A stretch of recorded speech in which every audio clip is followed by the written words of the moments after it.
Hi, I'm Jacob McMurray, Senior Curator for Experience Music Project and author of Taking Punk to the Masses, From Nowhere to Nevermind. Over the past 15 years, we've recorded over 800 filmed oral history interviews with people from all stripes of music. These interviews provide a backbone for all of our exhibitions and form one of the most valuable archives that we have in our collection. On this DVD, you'll find a selection of interviews with key figures in the American underground music scene. Some of these include Henry Rollins from Black Flag, Ian MacKaye from Minor Threat, Grant Hart from Husker Du, Jane Wiedlin from the Go-Go's, and Chris Novoselic from Nirvana. Each of these interviews on this DVD represent a wide context for what was happening throughout the United States in the underground music scene from the rise of punk rock in the mid-70s up through the development of grunge and beyond. So thanks for reading Taking Punk to the Masses, From Nowhere to Nevermind, and I hope you enjoy the DVD.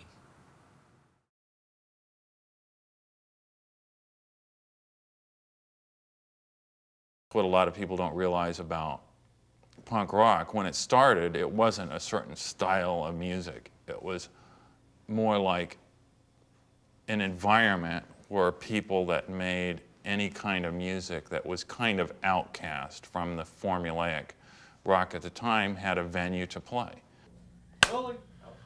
Yeah, it's early 1977. I'm living in a house with two other people, and we got sick of neighbors calling cops on us all the time. We wanted to jam and have some fun and play some music of our own. And went out one time. We finished up in jail. It was ridiculous. So I had to find somewhere else to do it, and found this basement.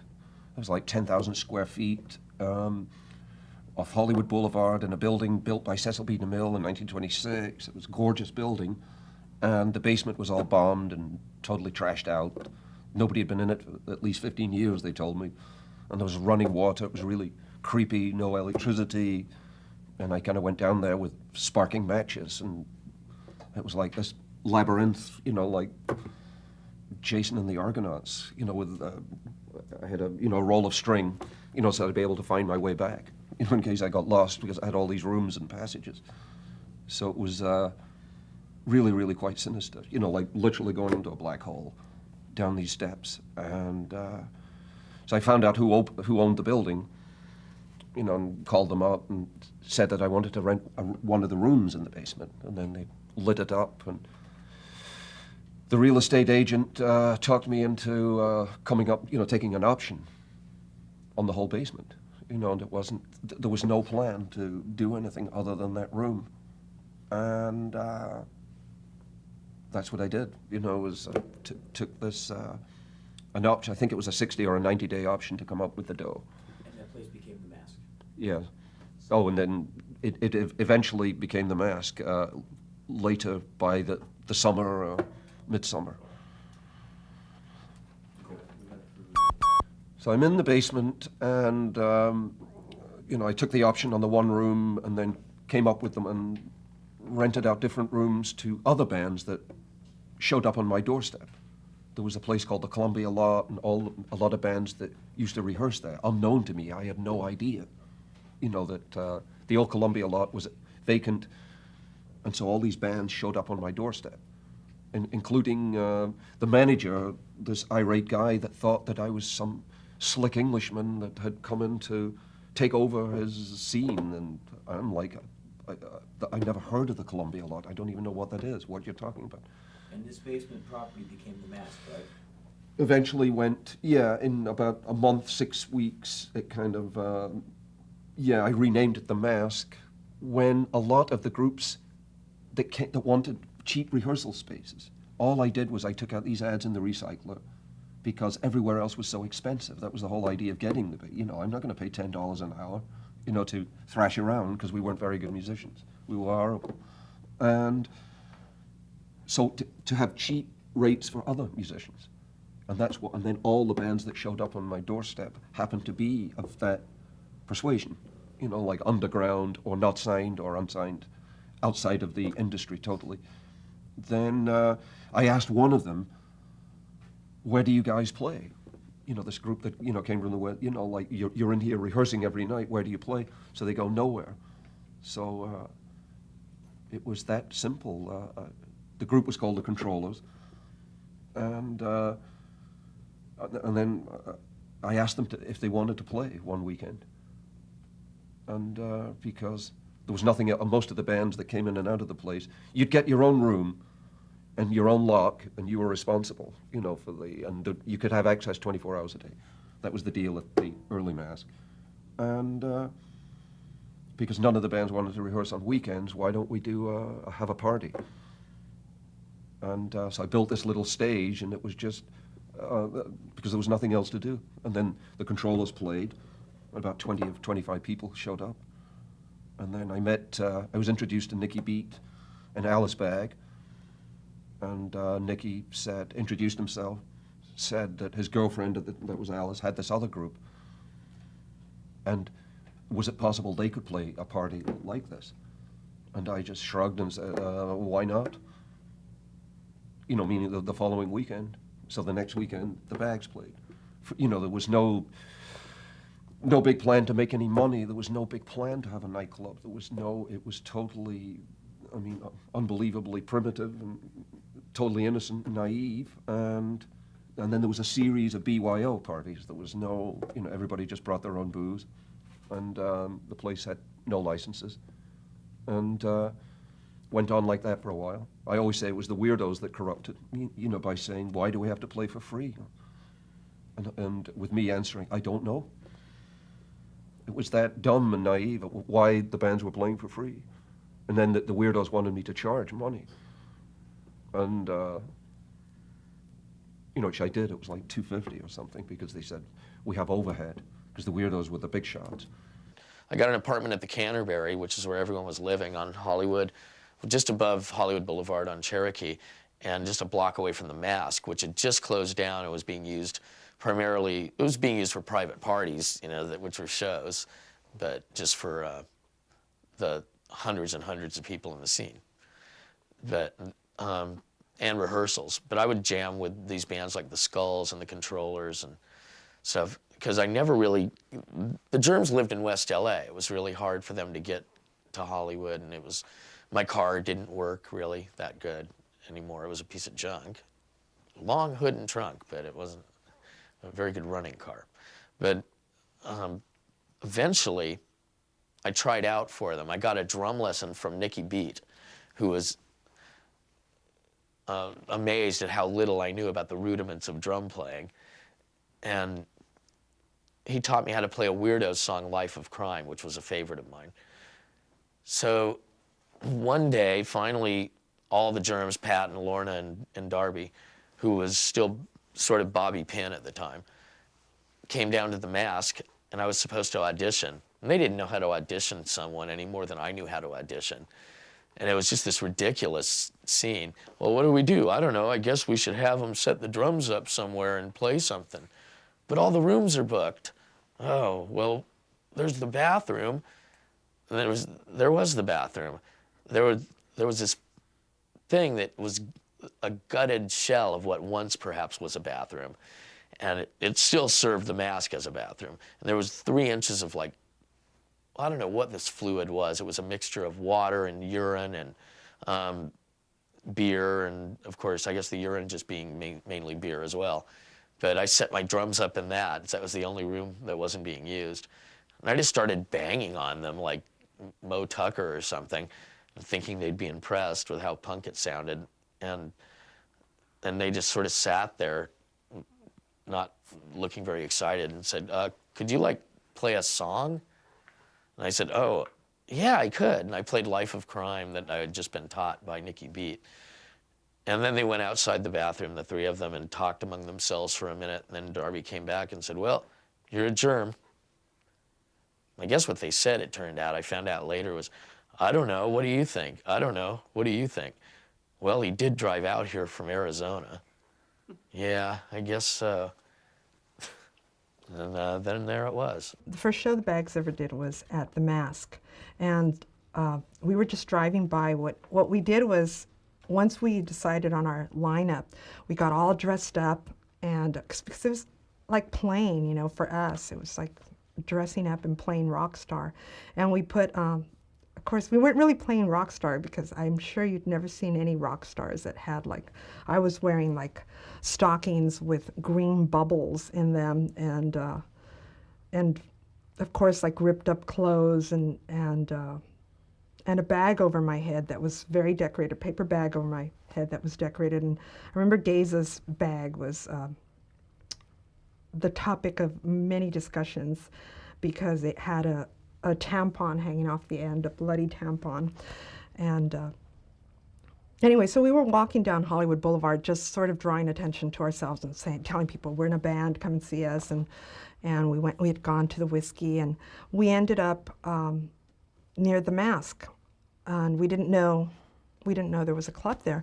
And Geza said, "You guys wait here. I'm going to go get us our first show." So he went downstairs and talked to Brendan, and hyped us up. And at this point, I think we had like 2 or 3 songs, and he's like, "Okay, well, we're playing here." Like, I don't remember, it was in a week or 2 weeks, or something ridiculous like that. And we're headlining, and okay, so we just we protested for a little while, and then just practiced every day and ended up doing it.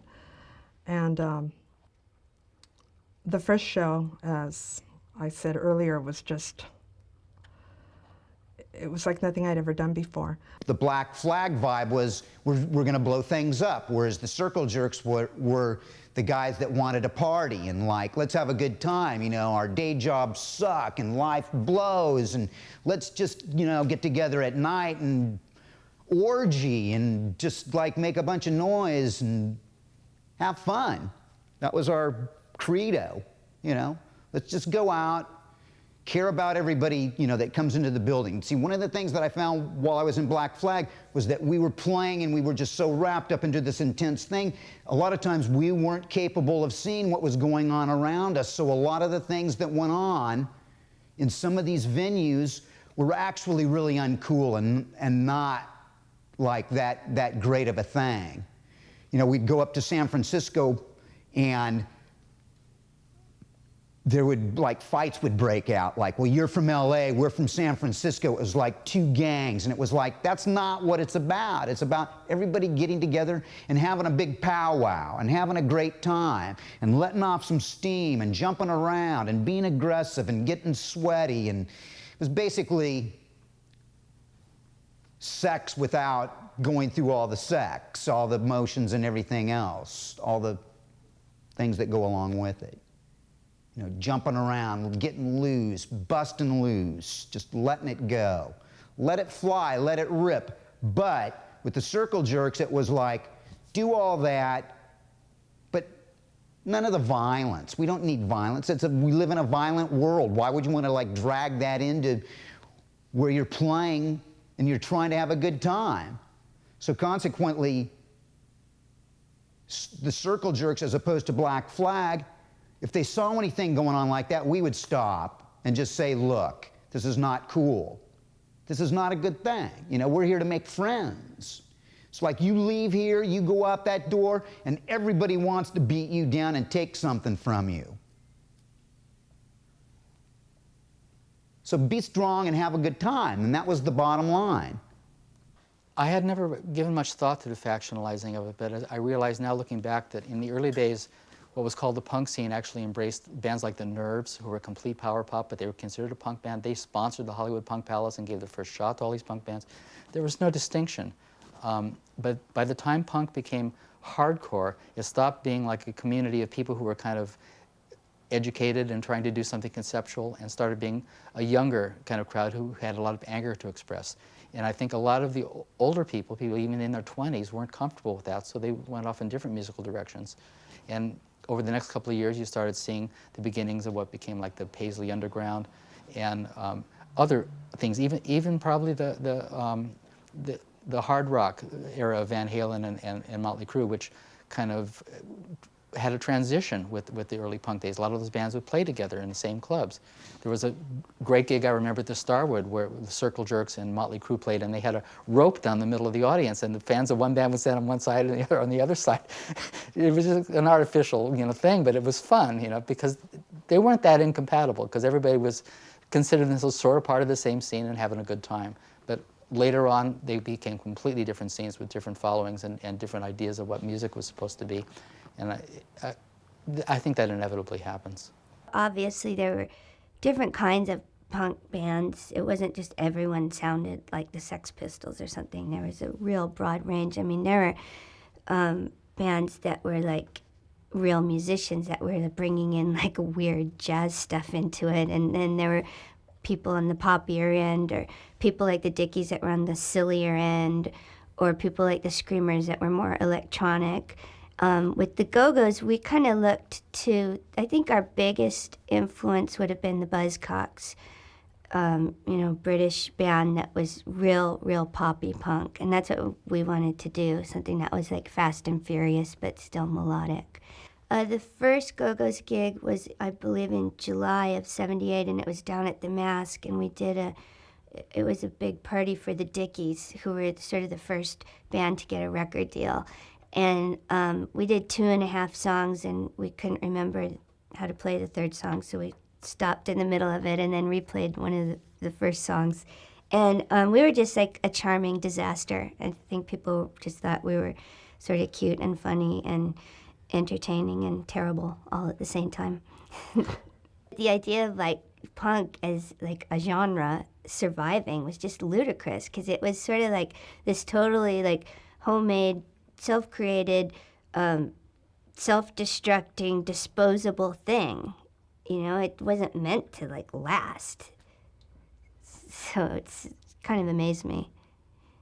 Well, it's really hard to remember, and it's hard to describe. But my main memory is walking down into the Mask and feeling kind of historical about the whole thing from the beginning, from the very first day, feeling like we were truly doing something underground and culturally significant that no one was going to be aware of. And it was very exciting. Pretty much every day was exciting from beginning to end, whether you were going to a show or not, or working on songs or not. And we were pretty wild and pretty drunken and pretty rebellious and very, in our own way, very political. I think that the punk scene was really small. People kind of lose track of that now. Probably about 40 people when it started, or maybe, and then, pretty soon, like maybe 100 or 200 within a year. So it was like a secret society. And anyone fit in if they fit in. It didn't matter if you were 40 or 16, if you were a runaway or a graphic artist or a woman or a man or black or white. Nothing mattered except that if you knew you belonged there, then everyone else knew you belonged there. So it was, to me, that's like the pinnacle of cultural and social activity, is to have a scene like that that's just driven by ideals.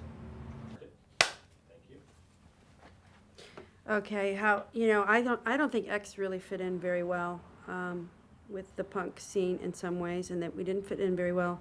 Certainly we never fit in commercially, but we never fit in nationally. We were kind of attracted to all the weirdos and the outcasts and the intellectuals. But our look was very different from the other punk bands. We didn't have uniforms, and even then people started in with this uniform thing. People were very individualistic. Then they started kind of conforming, and then when you'd go to towns, you'd see this weird amalgam of people, almost like extras in a movie or something, where they thought that they were looking punk, so they would have long hair, but they would wear like a leather jacket, or they would wear like zebra striped pants really tight, but then they would wear like work boots, and they were trying really hard to look right. Where we just had this kind of individual look that was kind of strange. And so sometimes, like, if you wear like Victorian dresses on stage and all the other girls are thinking that you're supposed to be like, you're supposed to be wearing a kilt or something, they sometimes would think that maybe they were wrong about you being punk. So there was already starting to be, in the early days, like a little split between regimenting what people looked like, which is what we were trying to get away from. So we were fighting a battle with the punks, and especially the hardcore punks, because as you know, when the hardcore punk scene started, it ruined the Hollywood punk scene, because they were at odds with each other. One was kind of violent and one was kind of peaceful, and they clashed. I mean, it was insane. There were so few people that caught on at that point. But then the Ramones came through, television came through, Blondie came through on their own, and that was still with Gary Valentine playing bass. The Dead Boys and the Damned, and those bands had just as much influence on all the bands here and on us as the sort of gene pool that we were working with. You know?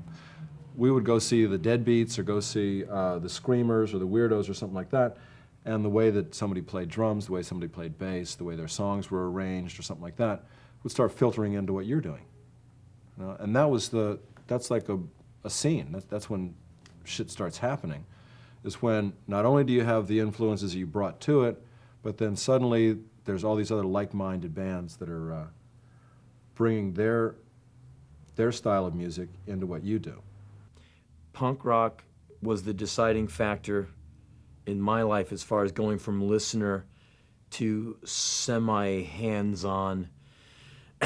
Because before punk rock happened in DC, bands were something you saw at the Capitol Center. Zeppelin, Nugent, Aerosmith, we'd go see all these bands. You'd be like 150 miles away looking at this little guy on stage going, whoa, that's Eddie Van Halen, you know? And we'd go do the arena rock thing. And then with the advent of punk rock, all of a sudden you're going to clubs and you're feeling the music because the amp is 5 feet away from you and the singer literally is sweating on you. Or you're being dragged up on stage and made to sing the choruses, and all of a sudden you're involved. All of my friends, who later became pretty well known here and there, a guy like Ian MacKaye from Fugazi, he and I have known each other since we were like 12. We dropped our skateboards and picked up instruments. Well, they did, not me. I picked up the amps. I would carry everything. I was every band's official roadie. So, what happened was once I started to find out about punk rock stuff, my friends, were lending me records or making me tapes and so forth, and it was so incredible, like just realizing the scope of this, like this underground. And it wasn't just one style of music either, which was something that's pretty important for people to realize, that early punk rock was undefinable. There was certain styles that you might say, okay, well that's like punk because it has like lots of guitars, but there's other people who are playing like, songs on just like kitchen equipment and stuff, and pots and pans and running blenders, and anything was okay. It was sort of more of sort of the approach or the attitude or the sort of kind of the verve these people were kind of operating on that kind of made it qualify. I mean, early on, punk rock was not a genre. It was an ethos, an approach, an idea. You had people as disparate as Perubu and the Dead Boys, both from the same town, Cleveland. Vastly different approaches, both punk rock. You had, later on, you had the Minutemen and you had Black Flag, essentially from the same neck of the woods, completely different approaches, both punk rock. You had Mission of Burma and the Liars, or the Neats in Boston, different approaches, both punk rock. And down the line, I guess it just got turned into a genre. And I thought that was a really, really sad development, because the whole idea was that you could just do anything you wanted, and anyone could be good if you were inspired. Technique was secondary. And after a while, it got very codified. And I blame hardcore a lot for a lot of that. It was very regimented, very boy, must do it this way. And I mean, the people who sang it even looked like drill sergeants. It was all about conformity as far as I could tell, and that was a stone drag. My first exposure to punk rock was when my friend Andy Crevine came home from England with a pile of posters and records and clothing that he'd gotten from his cousin's shop, which was called Boy. It was a pretty key punk shop, I think, on the King's Road, I'm not sure. And it was just mind-blowing. First, he unrolled this big poster with this British flag with the Queen with a safety pin through her nose, and I was blown away by it was just so nervy. I mean, it was bizarre, and it was so ugly and beautiful at the same time. I can't really describe it. It was really mind-blowing. And then he unfolded this poster of this kind of knock-kneed, nerdy guy scowling at the camera with a guitar in his hand, and that was Elvis Costello. And I saw that poster, and I laughed for 20 minutes. I couldn't stop laughing. The name and this nerdy face, I was incapacitated. And then we put on the record, and it was great. And the Sex Pistols record was great. And all this music rocked. And it was so straightforward, and just what an adrenaline shot that was. And we put on The Damned, you know, neat, and it was just unbelievably exhilarating. It was, as opposed to that kind of more majestic, turgid stuff of The Who, which we were listening to, it was just no comparison. When I first saw Husker Du, my friend Darius got his nose broken slam dancing, so that was a pretty horrific memory. Blood was gushing out his nose. It was horrible. But seeing them, it was overwhelming. They played so fast and so loud. It really was. It was overwhelming. I don't use that word lightly. It just was so intense, and just it was like a tornado coming off the stage. And it was also kind of just intoxicating and almost hypnotic sometimes, because it was such a blur. You just got overloaded, and it was, I don't know, another overused word is intense. It was just really, really incredible. And when Bob Mould would sing, it was like a baby screaming. You know, it was like this real primal scream, and he was, one pissed off guy. And for all his malcontents out in the audience, he was our mouthpiece. And then Grant Hart would sing slightly sweeter songs, and that was our other side. And it really was this, very yin and yang type of band. There was everything there, and very intense band to watch. I guess when you saw the Replacements, you weren't sure what you were going to get. Sometimes they'd bear down and play an amazing, just blazingly rock and roll set. Just the whole place would be heaving in that way that a good rock band can make a room do. And then sometimes they would just play the most messed up set. They would just start a song, and they'd obviously be really tanked and play like DeFranco, love, I don't know, that DeFranco family hit, some really cheesy song played halfway and stop. It was really terrible, but kind of fun at the same time, because no one else dared to do that. It was such a novelty at that point. When you went to a rock show, you'd expect them to be well rehearsed and razor sharp and blast through their songs, but they would just play half a song and stop. And if you had a few beers in you too, it was kind of fun. But I mean, live there, each one of them was their own personality. Bob Stinson was this guy who would dress in a tutu or diapers or something, or sometimes nothing at all, and whip off these amazing guitar solos. Like they would play Rock Around the Clock at 4 times the normal speed and play the solo note for note. And Paul Westerberg was the suburban thug with the poet's heart, and he was very cool. Tommy Stinson was kind of a Mexican jumping bean, and always kind of dapper in his own funky way. And Chris Mars, I remember, was always just kind of in the back, kind of grimacing with his eyes bugging out, just trying to concentrate on playing as steadily as possible. And he had his own little fan base too. So each guy was interesting in his own right, and that's what makes, I think, one of the really fun rock bands to see live. Is that everybody's fun to watch, but it was it really was a shambles, but it rocked. They were great. They were really great, and they didn't care.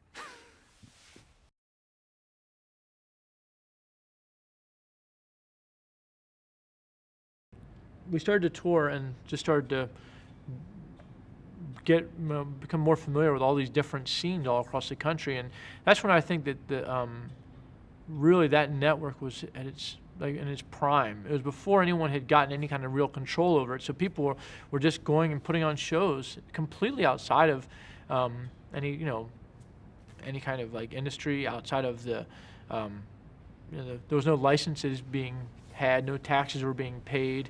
It was in a completely organic sort of rogue operation, but one that was solid and one that was existed. You just could call any town basically and find somebody to do a show, and you could just go play, and hundreds of people would come out because the grapevine was so powerful. And I think that the nature of the music was such that people knew that you would never find out about it in the newspaper. You weren't going to hear it on television.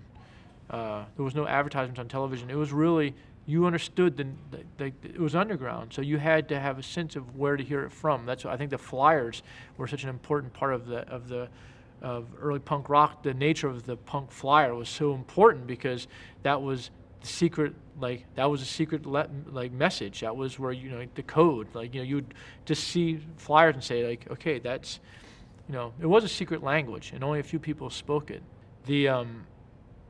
I think that people say to me, oh God, well, DC was just every band was just boys. It was all boys, and it was just, boys, boys, boys. But it's funny for me because when I think about the history of the DC punk scene, I don't think of it as boys, actually.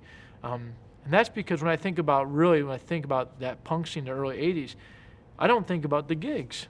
I think about the hangs, really. I think about what was going on outside the show. The music was a currency. It was just what we were trading. It's what everyone had in common. But the actual scene itself was what was the exchange of all the individuals who were part of this kind of clique or this kind of small cell of people that kind of identify with this particular music or currency. It was kids for the first time writing their own songs, forming their own bands, putting on their own shows, putting out their own records, putting out their own magazines. It was kids doing that, and it was outside of the industry. It was the part of it was true rock and roll. It was underground. It was out state or government or corporate sponsorship. It was just done on the energy of these kids alone. And I think that it kicked open a lot of doors, and it opened up a sort of an area where later on it became okay for anyone to play music, and it was just part of that. It was part of a process of regaining or reclaiming culture for young people. Right from the beginning, I know I wanted to be in a band, but I didn't know how to go about doing it because I really didn't know how to play anything. I didn't really have any talent. But that wasn't stopping anyone else. Everybody was doing it. And ultimately, what ended up happening and how the Go-Go's kind of got together by default is all the guys already had bands, at least one band. A lot of people were in 3-4 bands. And the only people left were a few of the girls. A lot of the girls also were in a band. So in spring of '78, some of us girls got together and decided to do the Go-Go's. In those days, it's probably not much different than it was now. It was pretty easy to put out a record once you just got up the gumption to do it. The hard part is mental, is thinking, I can't be a record company, I'm just a person.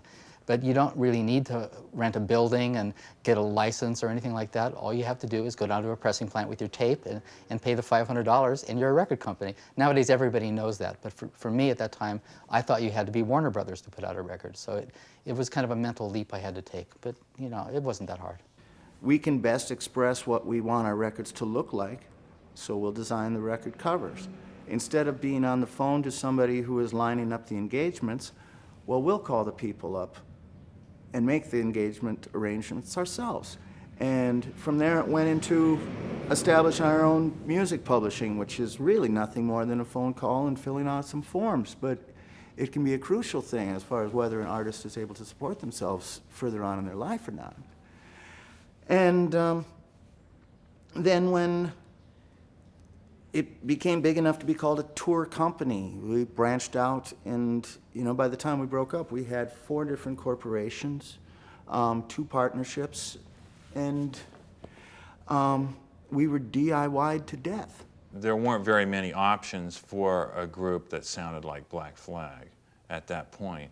One place we sent a tape was Bomp Records, and they were interested in putting it out.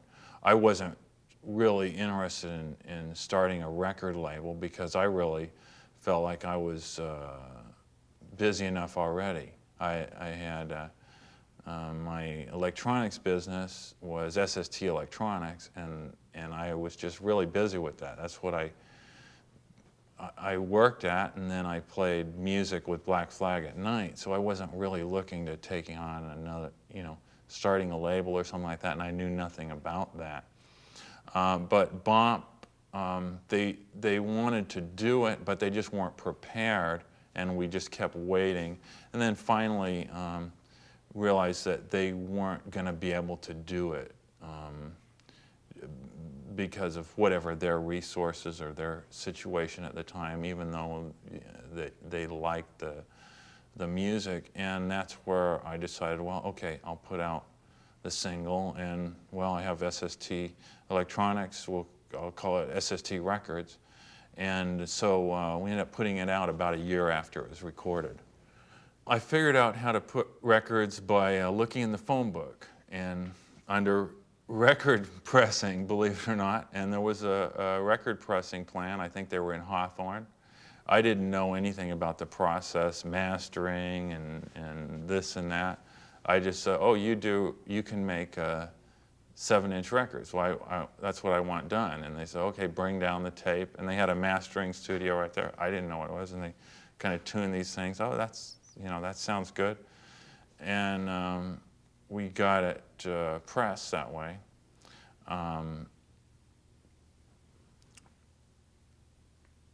And initially, the single or EP was sold on consignment. We brought it to stores and put it on consignment,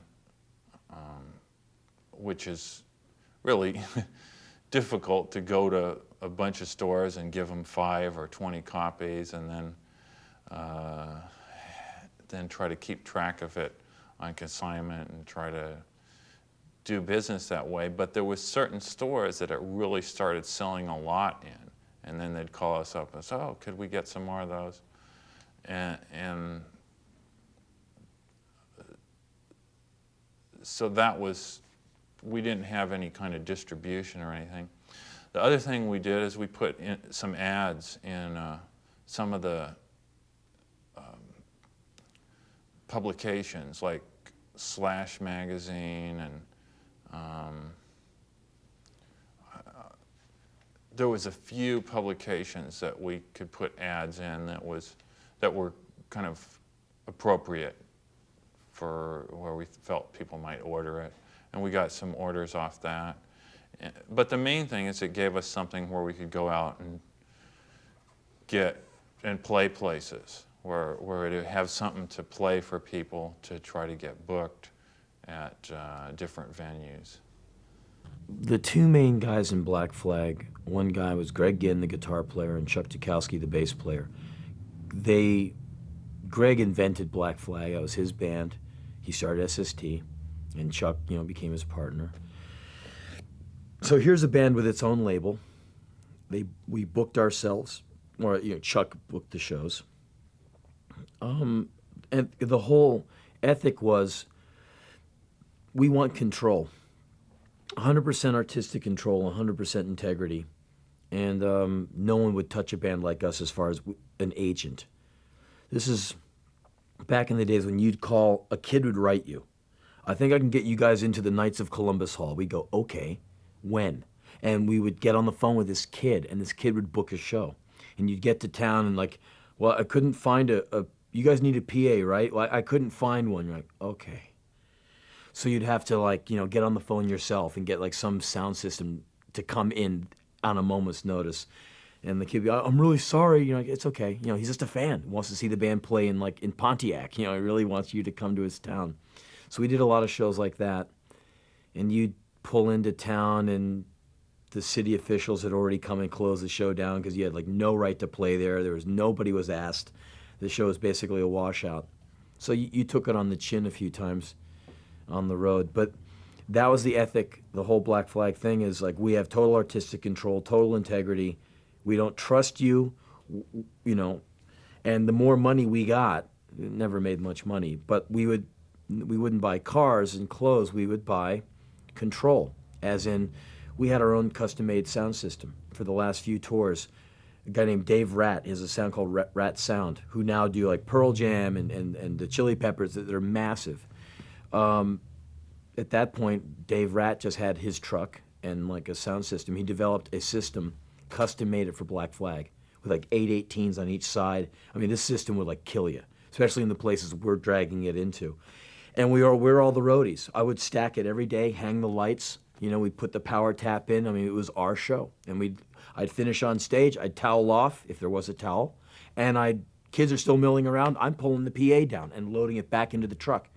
Because back in the days, no one asked you for an autograph, so you'd kind of run through the crowd with an 18 cabinet. No one even pay any mind, because who cares? Just the singer, big deal.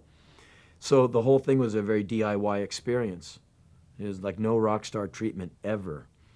and Greg and Chuck were the hardest working people I have ever met, you know? We're living at SST on the floor of the label. You've got 12-inch mailer boxes everywhere, you know, bugs crawling all over everything. You know, 12-inch mailer boxes became your table. You'd stack up 3, eat your sandwich, brush off the crumbs for the roaches so they could get fed too, and work. And I did mail order in the mailing list. I would like answer all the letters and stuff. We all worked there a little bit, but Greg and Chuck were like the powerhouse work ethic. I mean, they'd wear out anybody you've ever met, like 20 hours a day, ceaseless devotion to the label and to the band. I mean, whenever you were in this band, you were always in awe of Greg Ginn, because he'd always go longer than you, harder than you. You know, you're asleep, he's still up writing music. It was unbelievable to watch him work. I've never seen anything like it before or since. I mean, I've never seen anyone who would just apply himself to one task. So that's how Black Flag survived, was through sheer tenacity.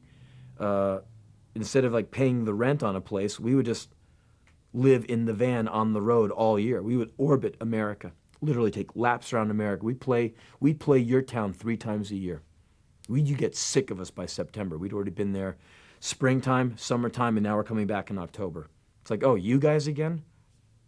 I mean, by that time, we had people's moms cooking for us. We developed relationships with all these people across America. Moms loved us, because we're all like, thank you very much. We're all like really nice people. And my mom put up so many SST bands at her place. You'll see her thanked on all these SST records.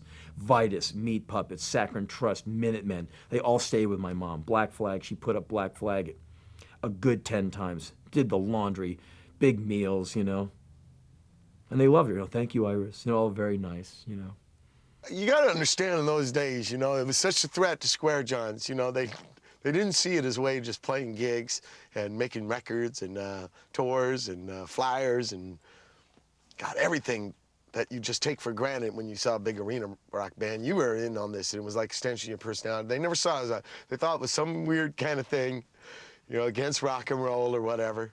And after a while, it was like, okay, yeah, great, it is against rock and roll then, you know, whatever you're doing, you know, because you couldn't get it over to them. The clothes and all that, the lack of really knowing how to play well, the ideas, because like I said, meeting those people up there was a lot of artists and stuff, and extreme different people, open about the way they were as people and sexuality and stuff. And here, you know, I come from arena rock, where you're sitting in the dark in a chair, 1,000 feet. When I started, you know, D. Boone's mom wanted me to play bass, and we didn't really know bass had bigger strings, because you were so fucking far away, you know. It was ridiculous, and you didn't have like you do now with the Guitar Center and videos and a lot of stuff you learned on your own. And yeah, you could tell in the pictures there was only 4 strings. I just played a guitar. I thought they had thinner necks, and tune in we thought was like kind of a private thing. You know, hey, I like my strings tighter or looser. We didn't know it really hooked up with a note. You know, like your note had to be. So in a way, if punk wasn't coming, we were all ready for it. But it was even more than that. You know, it was a way of just rethinking your whole point. And you know, when you're a young man like that, late teens, and Nietzsche and stuff, reading this stuff, and then all of a sudden there's a way, and it was little. It was incredibly little. In fact, maybe some of them people want to be rock stars, but a lot of them you could tell it was just some intense thing they wanted to get into. There wasn't such a climbing thing. I'm sure that went on and stuff, but you understand, being in Pedro, I didn't really know the inner politics. It was just this wild thing I went to that lit us up. And so, yeah, we wanted one too. And yeah, met Greg Ginn in Black Flag. And like I said, he was from Hermosa Beach, 15, 16 miles from us. In fact, nothing to do with us in a way. We're more of a harbor, he's a beach, but we were kind of cut out of the scene. So we did bond together to make our own, which is the story of SST. Artists decided to take control over their own culture. Okay, they were going to put their own magazines, they're going to design their own clothes, they're going to put out their own records, they were going to come up with their own graphic sensibility, and they weren't going to go to the bank and borrow a bunch of money to hire an attorney to lobby for some kind of major label record contract. Okay, they were just interested in creating art. A lot of the information about this music could only be obtained by writing a letter to somebody for a copy of their zine, because they only printed 500 copies, or driving a couple of hours to the big city to go to the one store that might have one copy of the zine. You really had to work to track down this information. It was not easy. It was all about the infrastructure. The U.S. was really lagging far behind in that department. But I felt that through the touring network that bands like Black Flag really helped to establish, and the zine scene, and the actual record labels who were giving support to the bands, by that coming together, we started to generate some attention.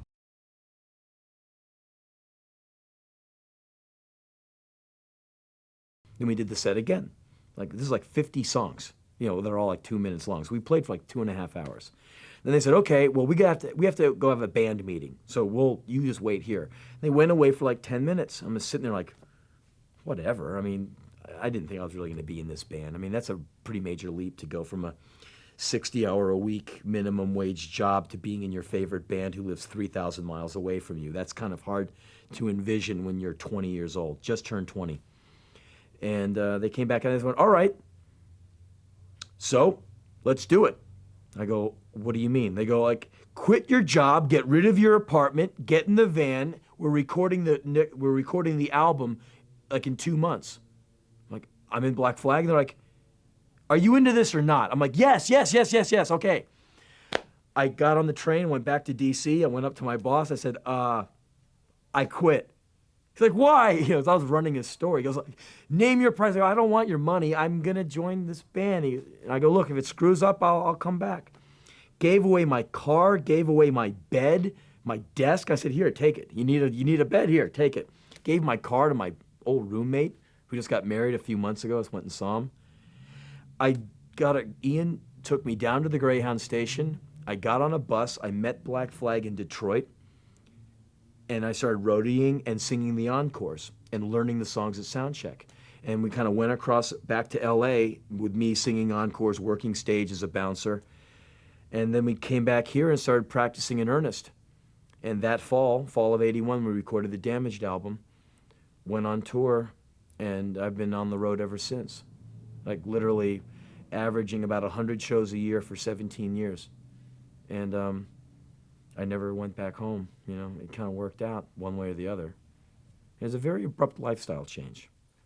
Going from a bank account, car, stereo, job, to a duffel bag, shoplifting food, getting rousted by cops, no money, punk rock, living on people's floors, getting fleas, living in your same clothes for weeks. So one time I bathed in that fountain up near like Sunset and Vine or Hollywood and Vine. There's some big pool, some fountain. I've dunked my head in there.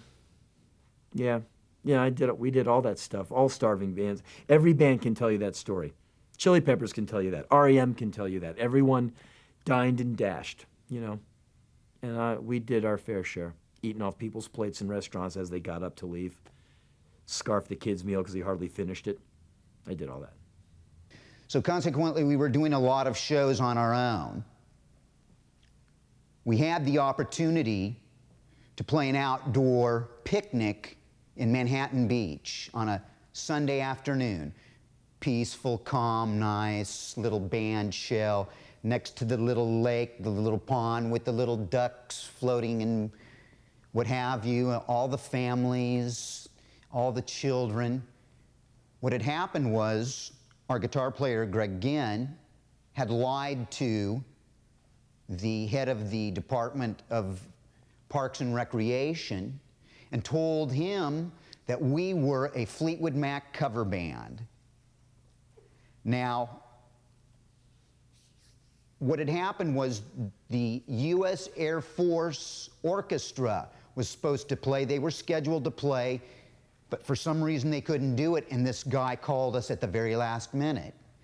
Well, we had enough time to get about 400 or 500 people down there, and once we started playing, all hell broke loose.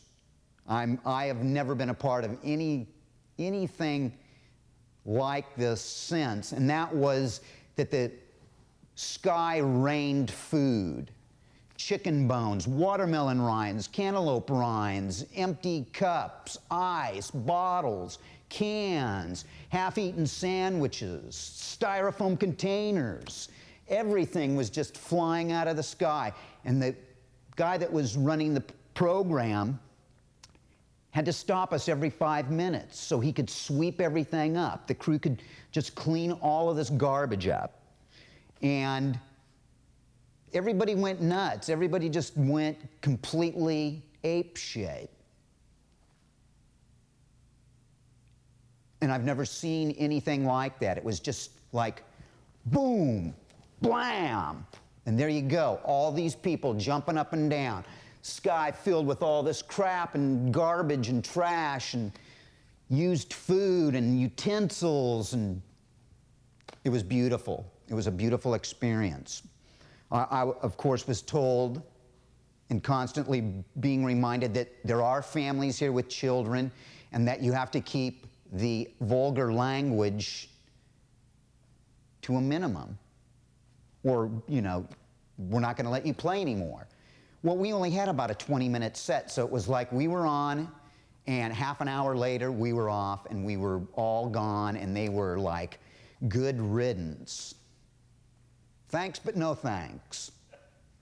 In the summer of 1980, we actually made it out to the West Coast. We took a Greyhound bus across the country. We got one show in San Francisco. This is our tour. We booked one show in Los Angeles at the Hong Kong Cafe, and we booked one show in San Francisco at the Mabuhay Gardens.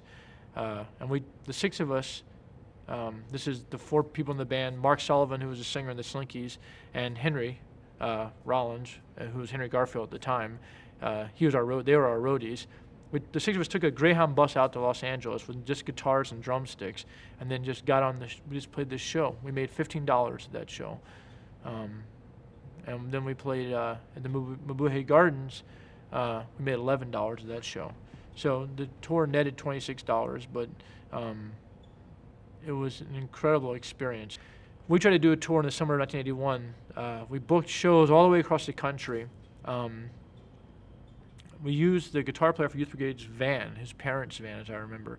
And there was, I think it was the two bands, and then about probably 10 or 12 DC kids came along. We're like 14-year-old kids were traveling with us. It was like a caravan. I was driving a 70 Duster.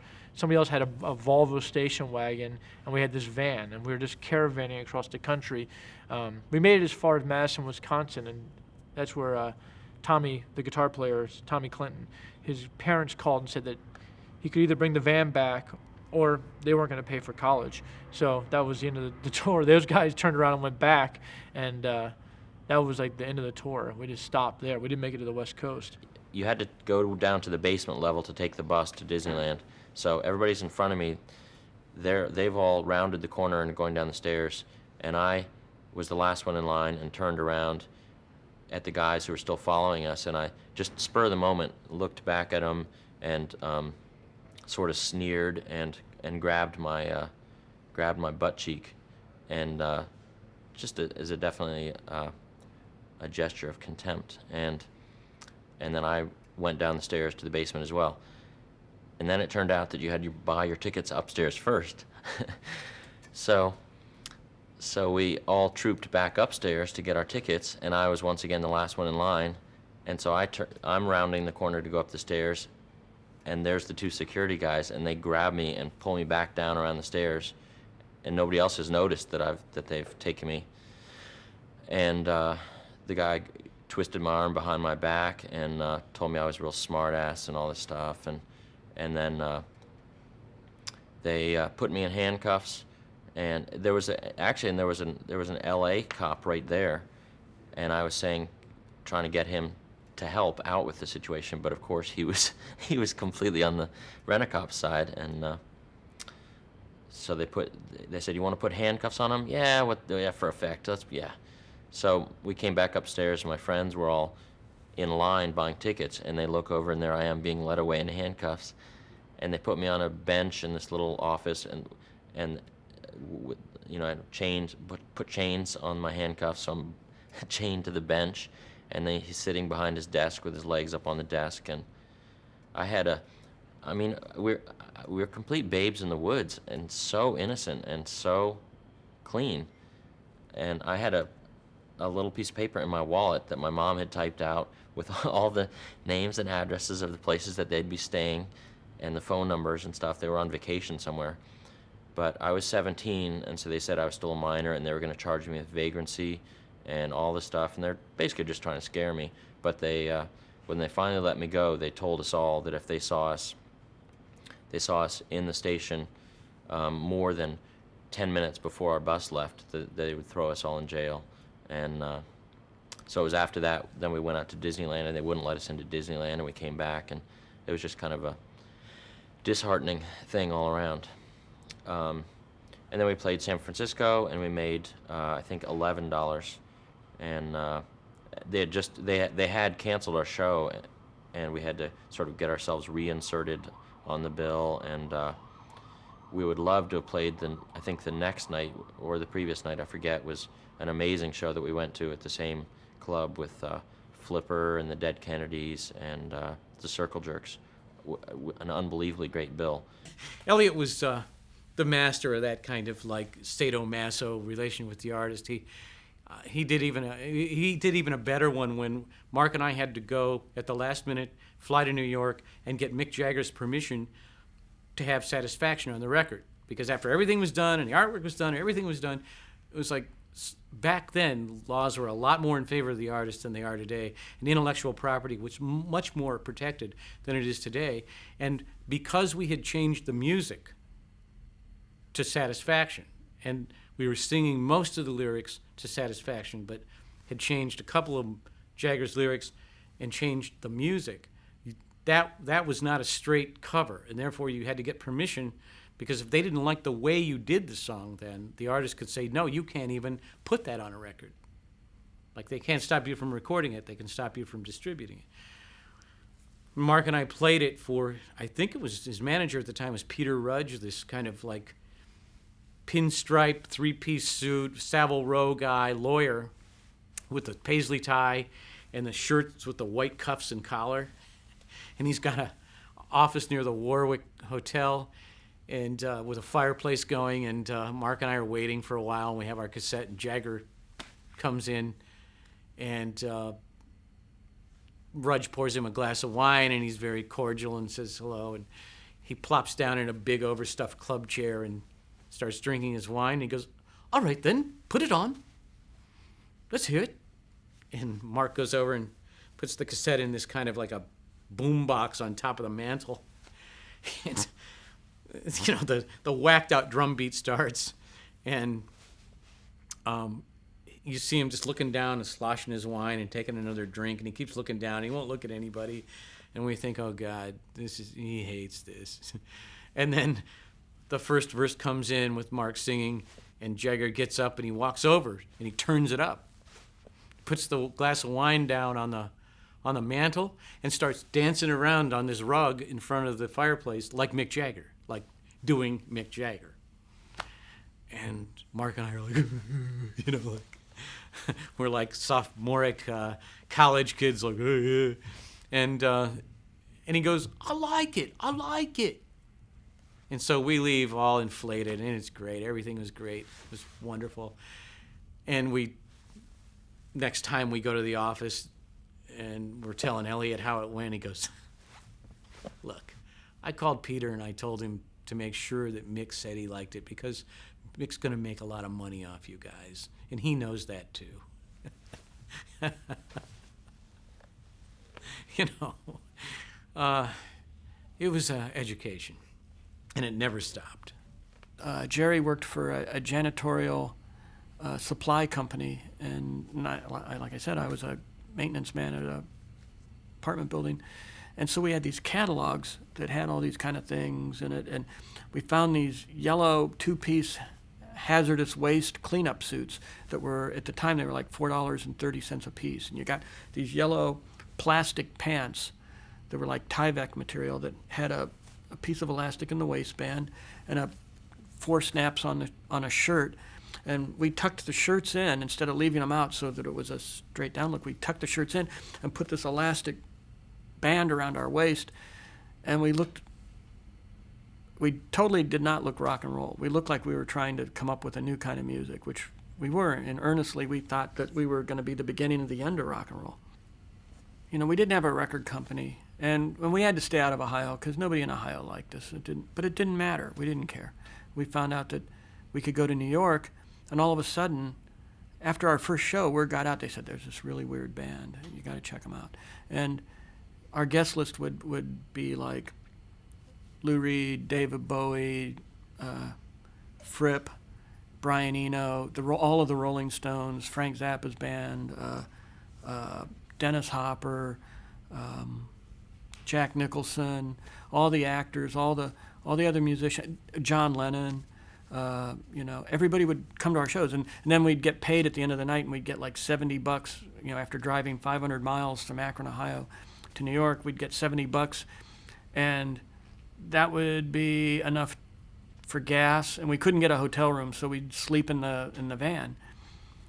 And in those days, I remember playing one show, and Brian Eno and Ian Hunter were there. Not Brian Eno, John Lennon and Ian Hunter were there, and we had loaded our equipment back into our van after the show, and John Lennon came out, and there was this one song where, and we started our first album with it, where kind of an ode to the Beatles, an homage. I took the beginning of I Want to Hold Your Hand, because that was the first song that I heard, you know, on Ed Sullivan. It was the first one that drove me crazy, and it made me want to be a musician. I put that at the beginning of a song I wrote called Uncontrollable Urge. And so we're sitting there in the van, and I'm like, that's Mott the Hoople, and that's John Lennon. They come walking out, and they're drunk, and John Lennon sees us, and he sticks his head in the I was in the passenger seat, and he sticks his head right here, and he starts singing Uncontrollable Urge to me, and he's drunk, and he's spitting on my face while he's doing it, and he's going, yeah, yeah, yeah, yeah, yeah, yeah, yeah, yeah, yeah.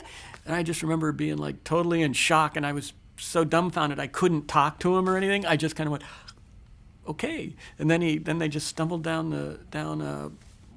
you know, they just left the club. It wasn't CBGB's, it was Max's Kansas City.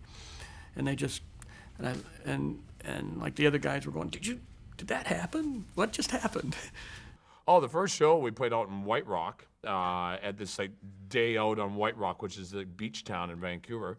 So the entire audience is all these long-haired, greasy rock and roll grease balls, right? Just you know, they were into like Prism and Steely Dan and just this crap, right? You know, and we got up there and played, and all of a sudden people were just throwing lunch bags and garbage, and we started throwing them back, and we went to Skulls, and of course we all had black leather jackets, and like, we're from Vancouver, we're the Skulls, screw you type thing, right?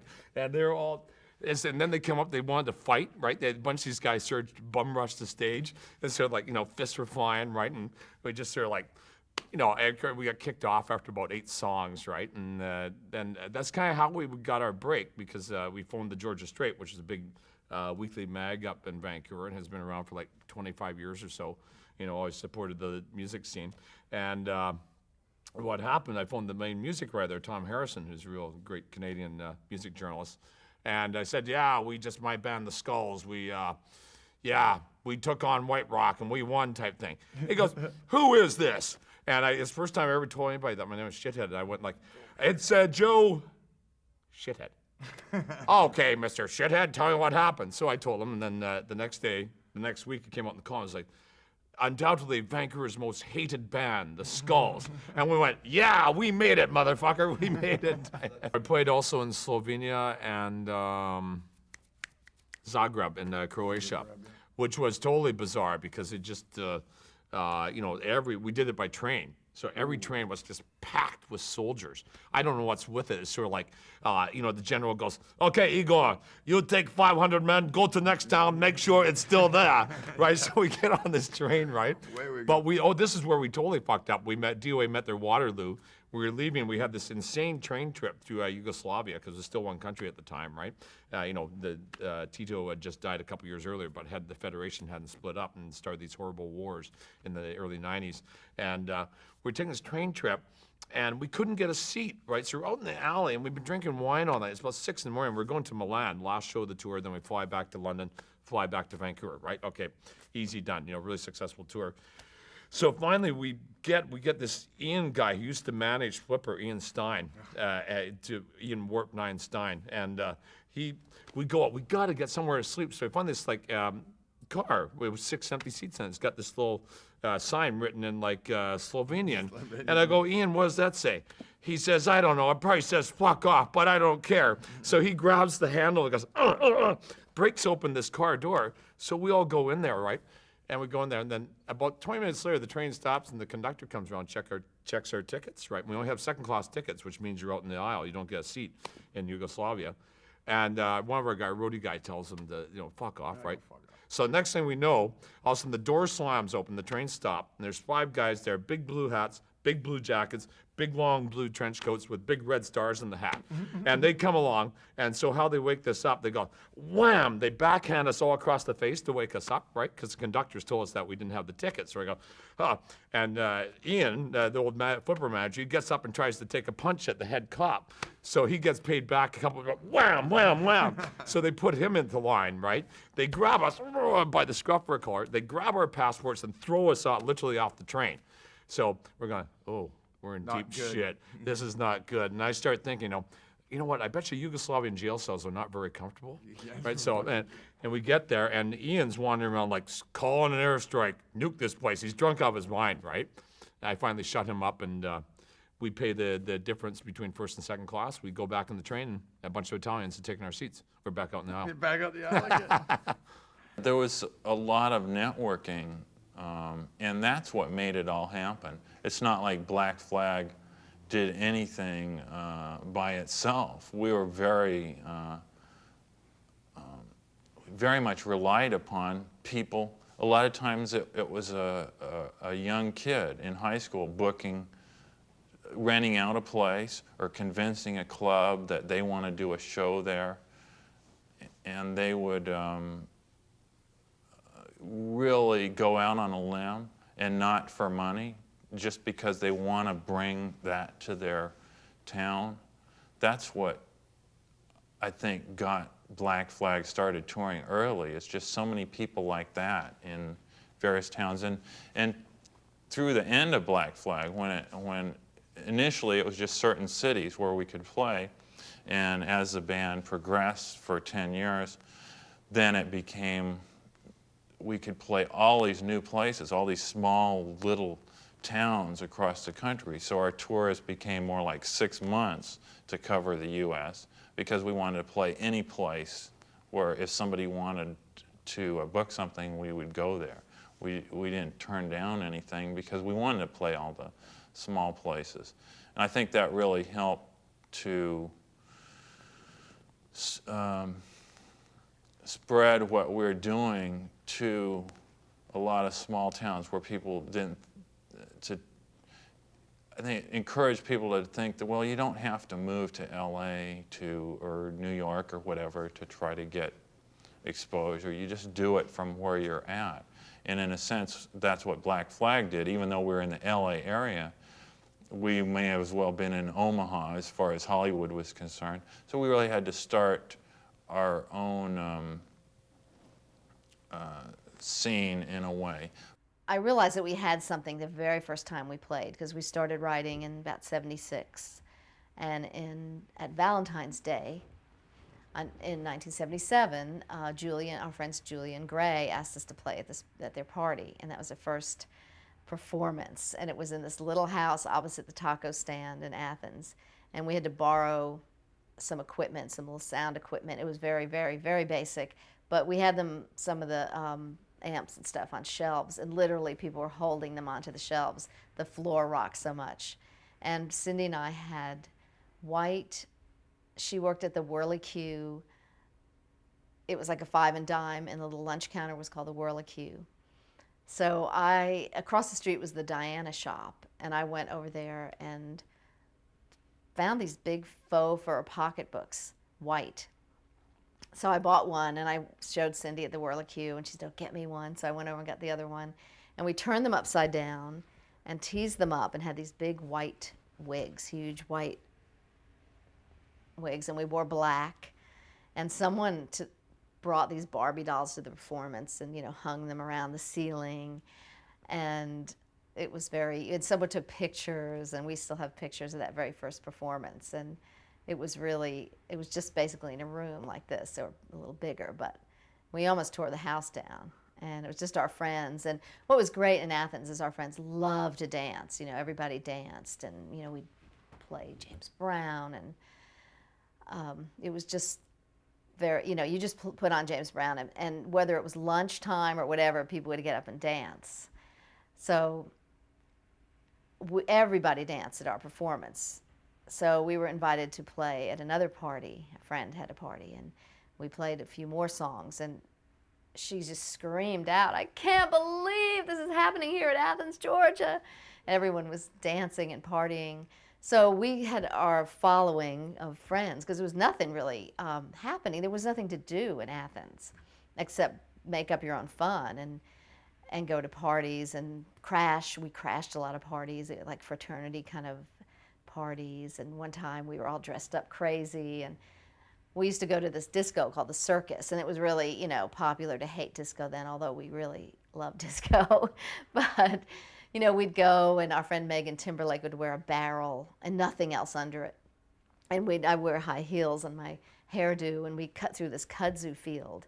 And we couldn't pay the $1 cover charge, so we'd we'd run in, and then we would dance and drive everybody off the dance floor, because everyone was in glamour disco outfits, and they would recoil, they don't run, and we'd dance, and we'd just be punks, kind of. And I remember being down there by the Circus and having these fraternity guys throw bricks at us. It didn't hit us, but, it was just being hostile. And then like a year later, Planet Claire is just booming out of the fraternity house. When Keith came up with the name the B-52s, it incorporated into that whole image were beehives, because we were wearing these wigs to parties and all, and also his vision was these women playing keyboards with beehive hairdos, and that's what our slang term for a B-52 was, the nose cone kind of beehive hairdo. So to us, it was just totally a hairdo. We never even thought, oh my God, it's a killing machine. We thought of it more of death by hairspray. So, there was no association in our minds, even though it's so obvious. It was more like it was in our own little world. It's like, oh, it's a hairdo. And when we went on our first tour and went to Japan, we started thinking, oh my God, we can't. We had just started. We can't keep this name. We can't have the B-52s and go to Japan. But so Island had this whole campaign, and we thought of all these. We spent days and days and days trying to think of other names, the Attack Elephants and all these other names. Nothing seemed right, so we kept the B-52s. And Island had this big campaign, postcards with a wig and a bomber, and it said this, not this, and all this explanation of it's not a bomber. We get over to Japan, and they had the promoters made these posters of bombs dropping. It was our first album cover, and above us bombs were dropping, and it said the B-52s bombed Japan, and they just made a whole thing out of it. They kind of ran with it. So I guess it wasn't as they knew they got it. The last big black show was set up in Seattle by a guy named Larry Reed. Somehow or another, he talked the Boeing company into letting us use a disused power generating facility as a venue, and it was on Boeing Field. I cannot imagine something like that happening now with all the blockades and security and that kind of stuff. But he convinced them that this would be a good idea, and so there was a stage constructed and a PA assembled, and we played a show in a disused steam plant on Boeing Field. And there were planes taking off from runways behind us, planes taking off over our heads throughout the show. It was a great environment. There were these giant tools everywhere. Like you'd see a wrench just leaning up against the wall, and the wrench is 6 feet long. It'd take 3 people to lift it. Like a circuit breaker the size of a Volkswagen. That kind of thing. It was a really great environment. It was really visually arresting, and there were a lot of nooks and crannies to explore and that kind of thing. Apparently, it was the largest cast concrete structure in North America or something like that when it was built. And then we finished that show. When we finished the show, we hadn't really, it was kind of unspoken, but I think we all kind of suspected that when we finished our last show, we were going to trash all of our equipment. So we did. We broke all of our stuff.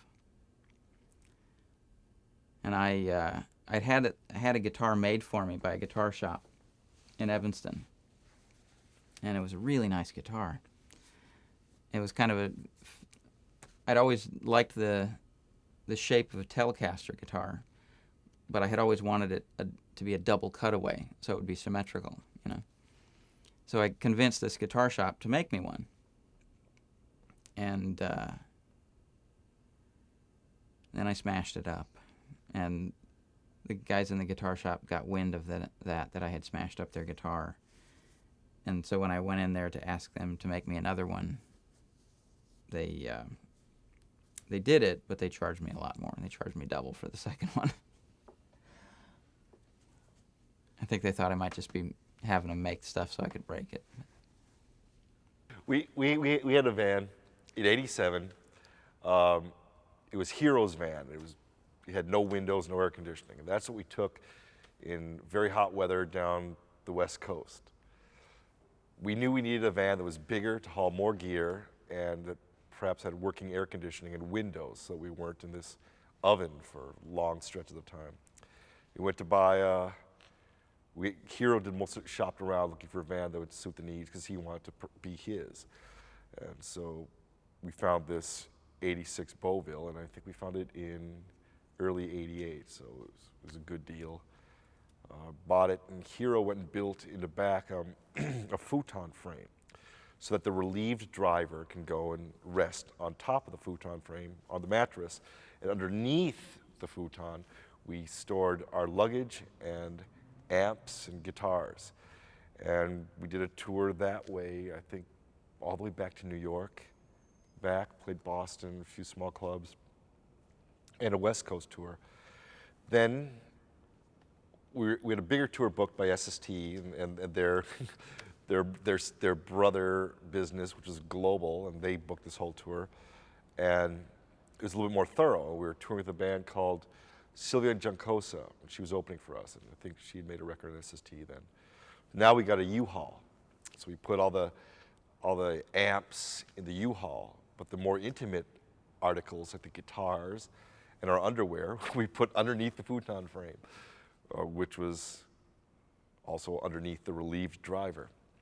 And that did a couple months around the U.S., up through the South in Texas and Florida, and it even got pulled over in Louisiana by some local sheriff's deputies and sheriffs and a few DEA agents, and they went through the damn thing on the side of the road, and we were trying to make it to New Orleans, and we were in Lake Charles.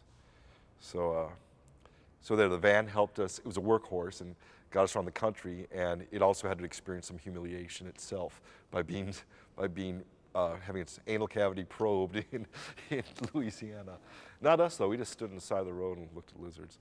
So after that, the van, we ended up touring as of 1990 in tour buses, and we were given tour support by A&M Records. And so with that money, we invested in renting a tour bus. And it was great now because now everyone could sleep, and none of us had to drive.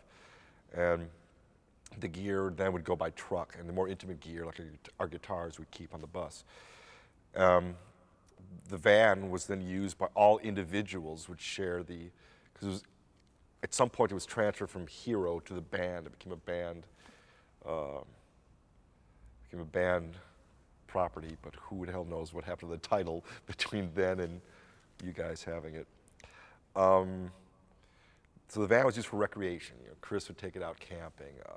I would use it to move and just to drive around locally. Hero would use it in the same way until 1990 when Hero left the band then. So we would use it, and other bands through Silver Management would also use it. Alice in Chains use it if they're hauling gear.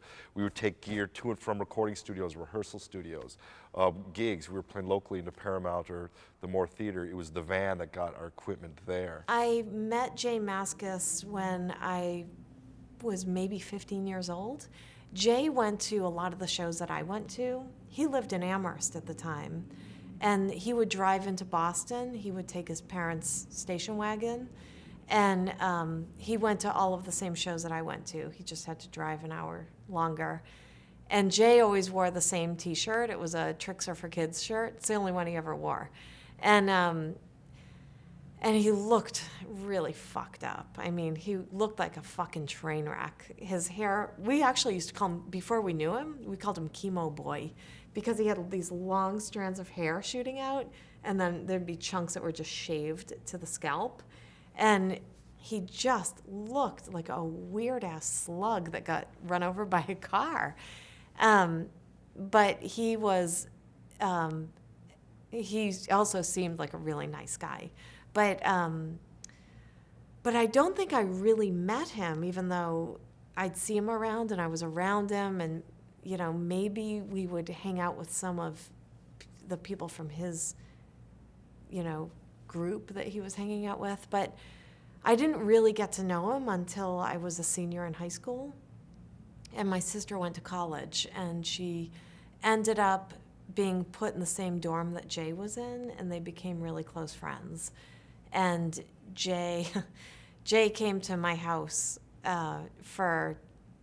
he came to the house to visit my sister, their first semester in college. And that was the first time my entire family met Jay, and it was not good. He came in, he wouldn't take his gloves off. He had these ski gloves, they were huge. He looked like Frankenmonster. And he had this ski coat, and he wouldn't take that off either, so he just kind of walked around the house like this.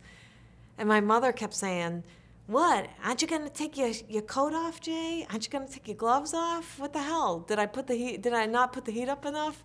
He was like, "No, the heat's fine." But eventually, my mom hates cooking for people. She hated cooking for us.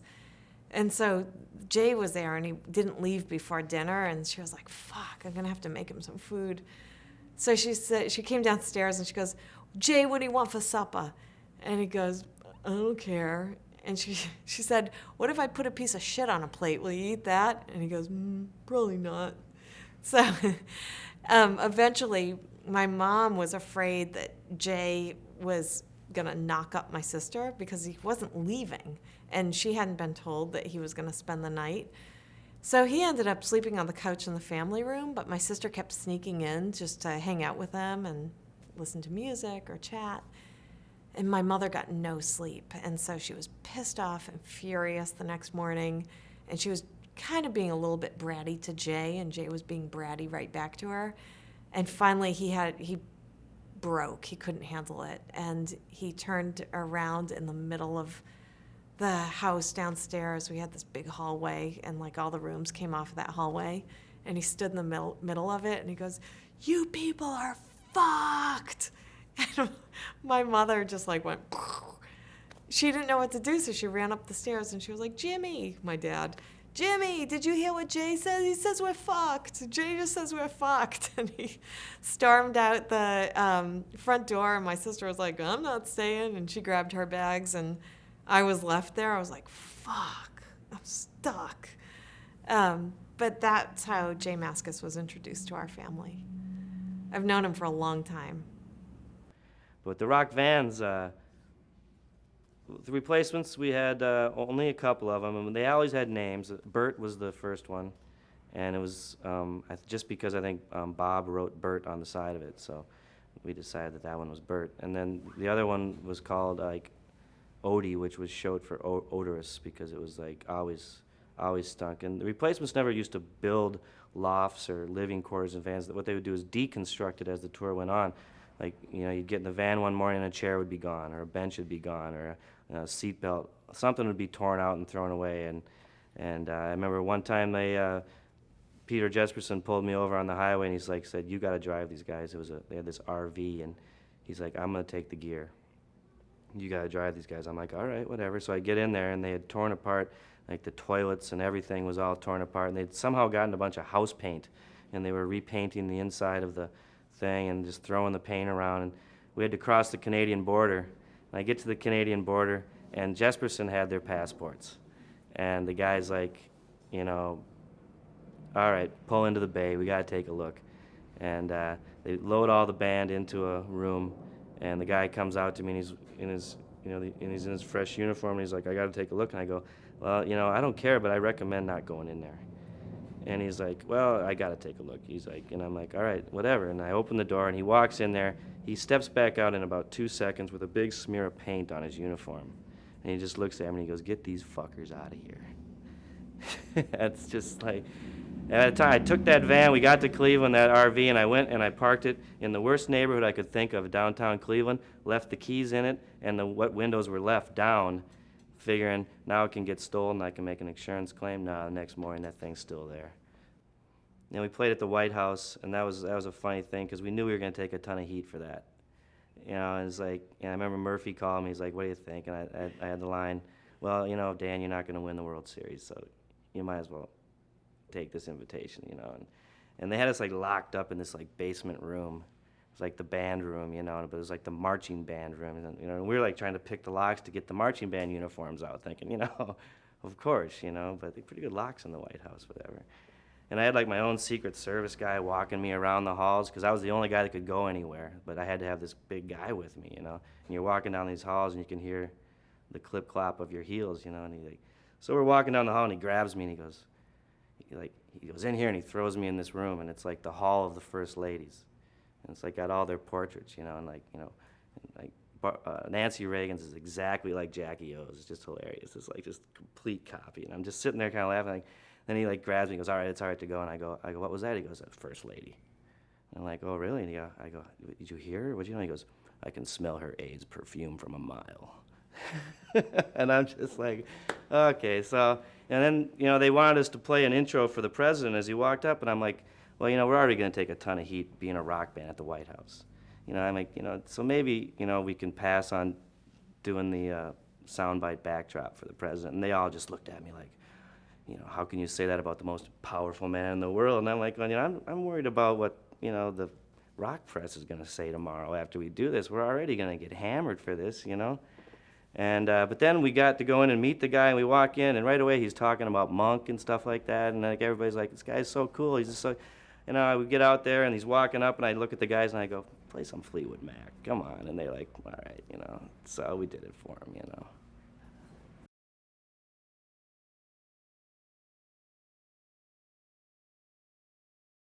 It was in 1982, I met Buzz Osborne and Matt Lucan, and they were in this band called the Melvins, and I was working at a Taco Bell, and there was this kid, Bill, who was expelled from Aberdeen High School because he had lit off a pipe bomb. It was nuts. I don't know why the heck he did it. And he was like expelled, which was like, Bill Hull was his name. And so he knew these dudes were from Montesano, and so Bill worked at the Taco Bell, and he put a CH at the end of Bell on his hat. It's a Taco Belch on it. And like, so these dudes came in with like, you know, with these like armbands on, or kind of like these wristbands, and they were, you know, and they were in like punk rock music. And I've been like, back then there was like a cultural chasm. Like, if you were into punk rock, you were really weird, and you could get beat up, right?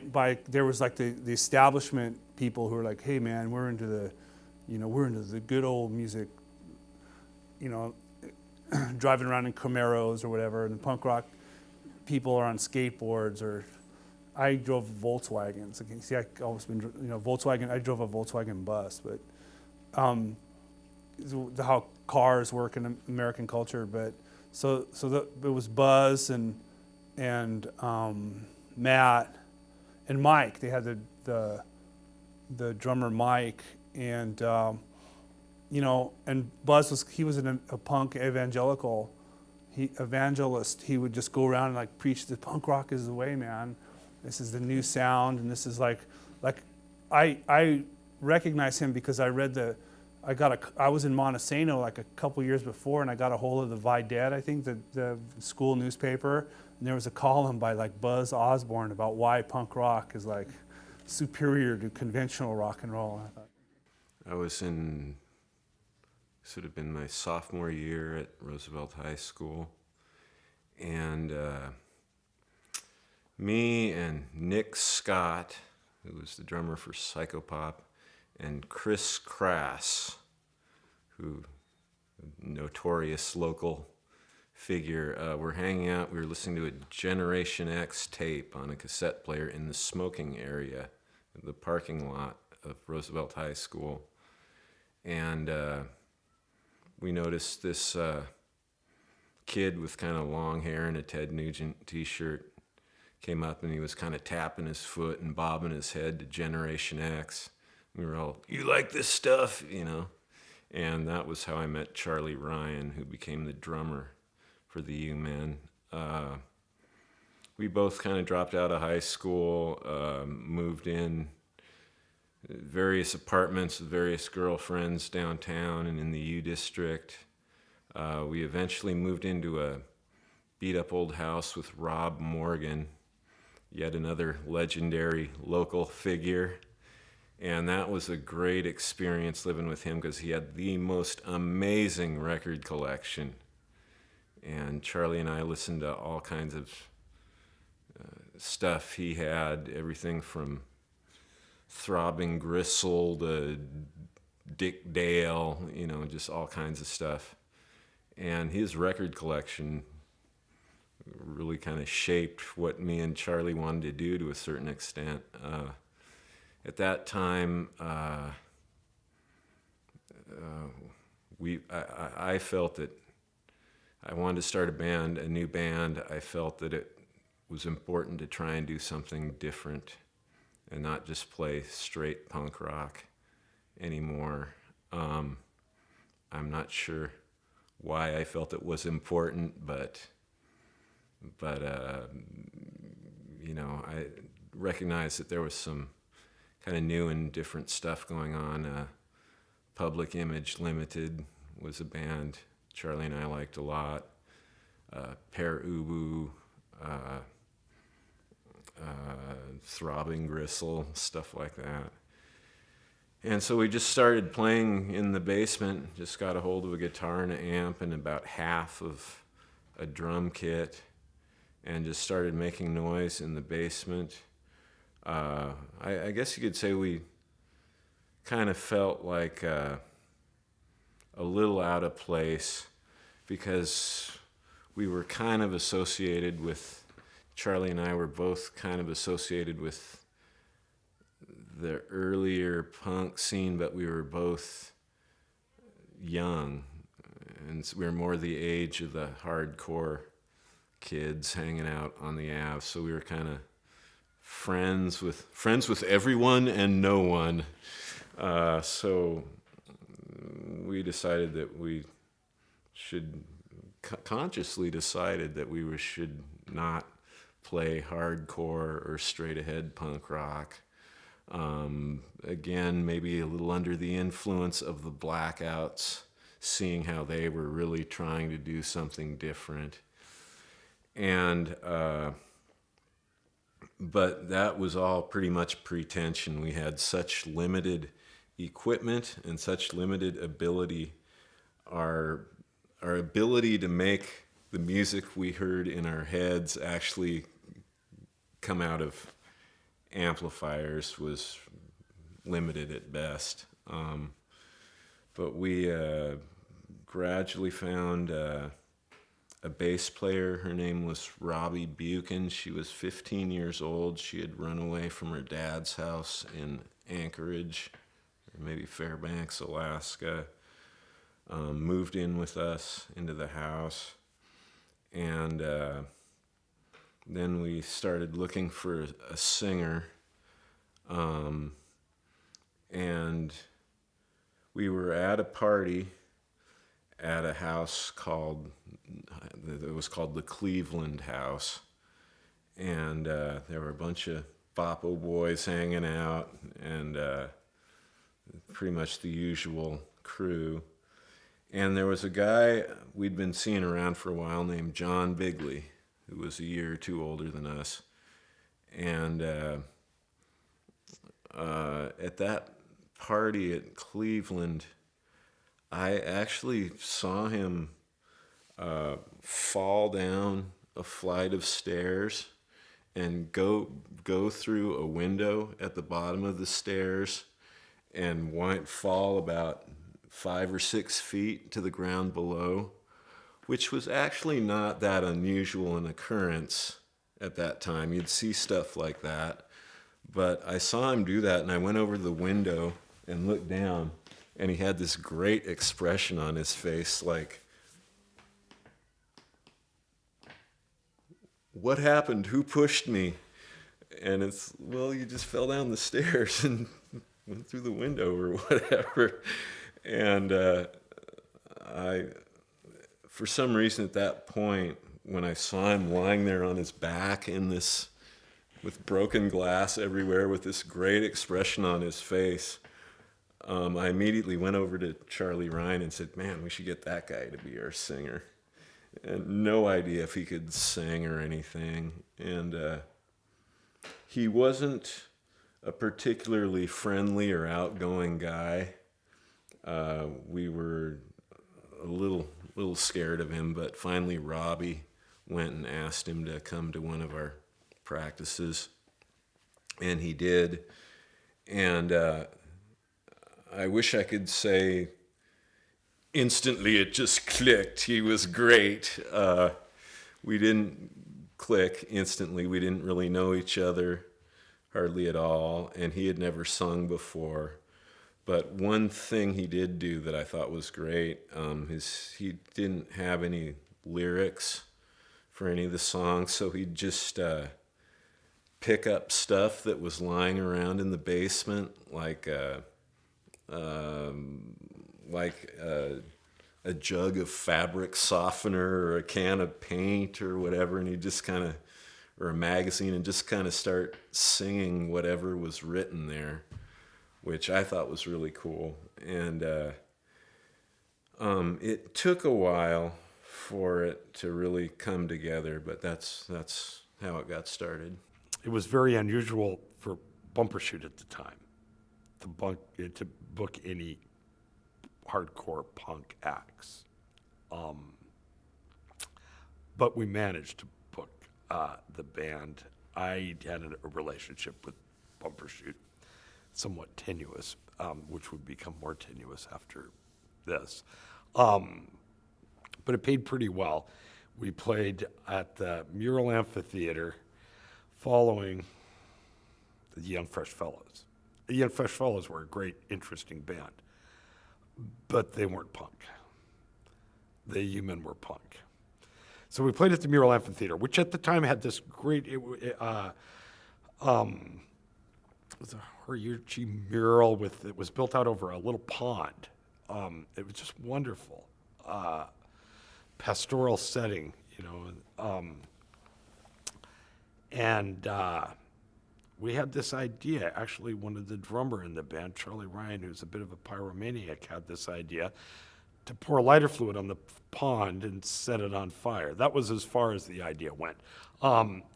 We weren't entirely sure that pouring lighter fluid on water was going to work, so we went up to my apartment, filled up the bathtub, poured some lighter fluid on it, and set the bathroom on fire. And it was like the curtains were on fire. It was the fire alarm went off in the apartment building.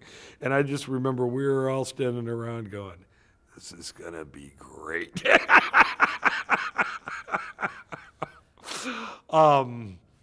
At any rate, well, the fire department actually came up to the apartment, and we were like, "There's no fire here." And that's at any rate, we knew it was going to work. So the day of the show, we filled up a couple of bottles, half gallons of vodka with lighter fluid. It turns out that might have been overkill. Myself and our roadie, Mike Tucker, who would later go on to be a very successful film director. Myself and the roadie, this was, just prior to us leaving on tour, at one point, just as it was getting dark, in this wonderful setting, went to the edge of the stage, and we each poured this half gallon of what the audience thought was vodka. That sort of excited the audience a little bit. The singer came out from behind the stage with a broom, a straw broom that had been soaked in lighter fluid, and is sort of doing this dance with this wand of fire. It was really pretty phenomenal. And then sort of at a predetermined moment, touched the broom to the pond, and it pretty much exploded in a huge ball of flame. There's photographs that exist of this, and it was a little too much lighter fluid. What we didn't consider when we set my bathroom on fire was that the mural amphitheater stage was built out over the pond.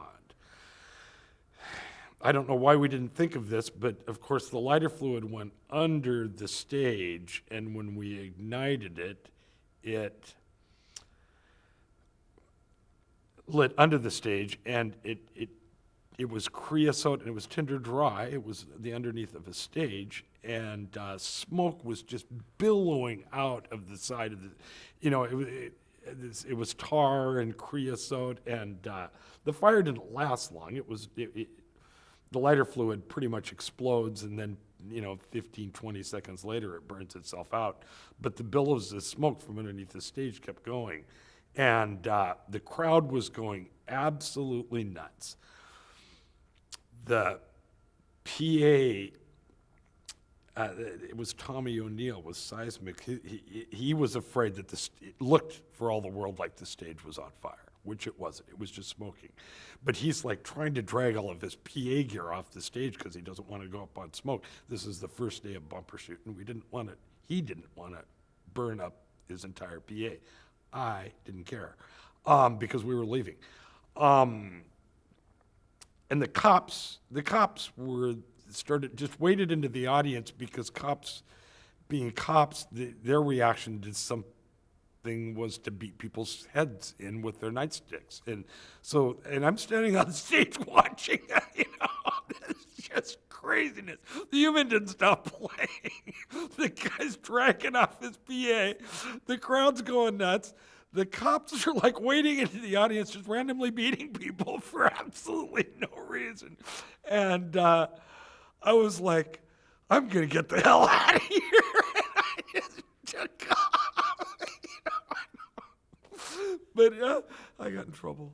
Mr. Rep was around for maybe two and a half, 3 years, something like that. We played a fair amount of gigs. The first one we ever did was opening for Student Nurse, which was the owner of Roboto Records band, and by the end we were playing the Metropolis, and people actually sort of liked us. The last show we did, Darren and Todd's dad owned a hair salon, and so they bagged the hair sweepings off the floor, and the last show we just threw that out into the crowd. It wasn't a very nice or smart thing to do, but we were into it. Maybe 1986, Green River was asked to open up for Public Image at the Paramount, and we were more than pleased to do it. And we got there, brought our equipment there for sound check, and the stage was like so crowded with keyboards and everything. We're like, there was no room for our amps and everything, and we're like, well, where are we going to put our stuff? And they said, well, you'll just have to make do with what you've got. You know, we're a 5-piece band, like 2 guitars and a singer hopping around like an idiot.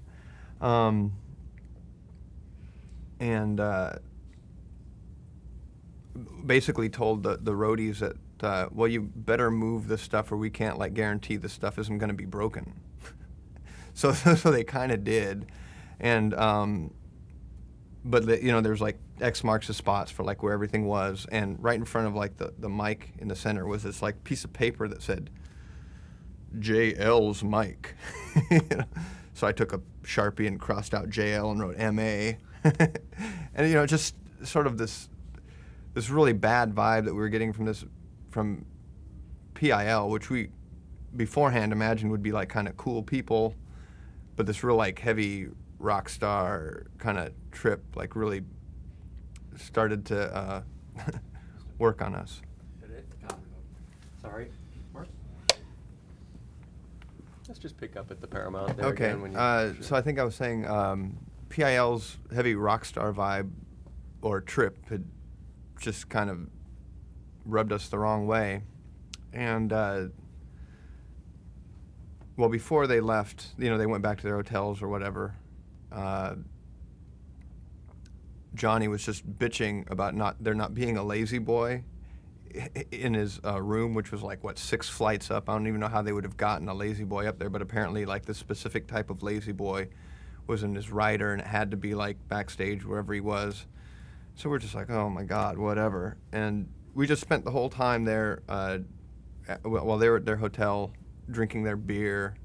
Andrew Wood drank Johnny Lydon's wine, and they had a deli tray when their bus pulled up and they were coming back from the hotel. We were like slinging the meat at them. So as soon as our set was over, we were promptly kicked out of the Paramount. The show itself was really, really weird. We were the opening band, and we were basically playing while people were getting their seats, and it was assigned seats. So basically, there'd be like a couple people over there, a couple people over there, and this huge gulf between like the edge of the stage and the first row of seats. And that was a really alien experience for a band that was used to playing, say, the Ditto Tavern and the Vogue, you know, where everything was really intimate and in your face. The Rainbow, you know, places like that. I think one of the things that really distinguished Sub Pop was its emphasis on branding. And some of that occurred organically, just through the multiple uses of the name Sub Pop itself. Okay, it was a radio show, it was a fanzine, it was a column. The name just got used over and over again. And I felt that by the time we actually started putting out records, that the name Sub Pop had really gotten around. I had been working with Sub Pop as a conveyor of information for, you know, since 1980. So in effect, because the project kept morphing and kept recycling itself, it was naturally kind of I was naturally creating a brand.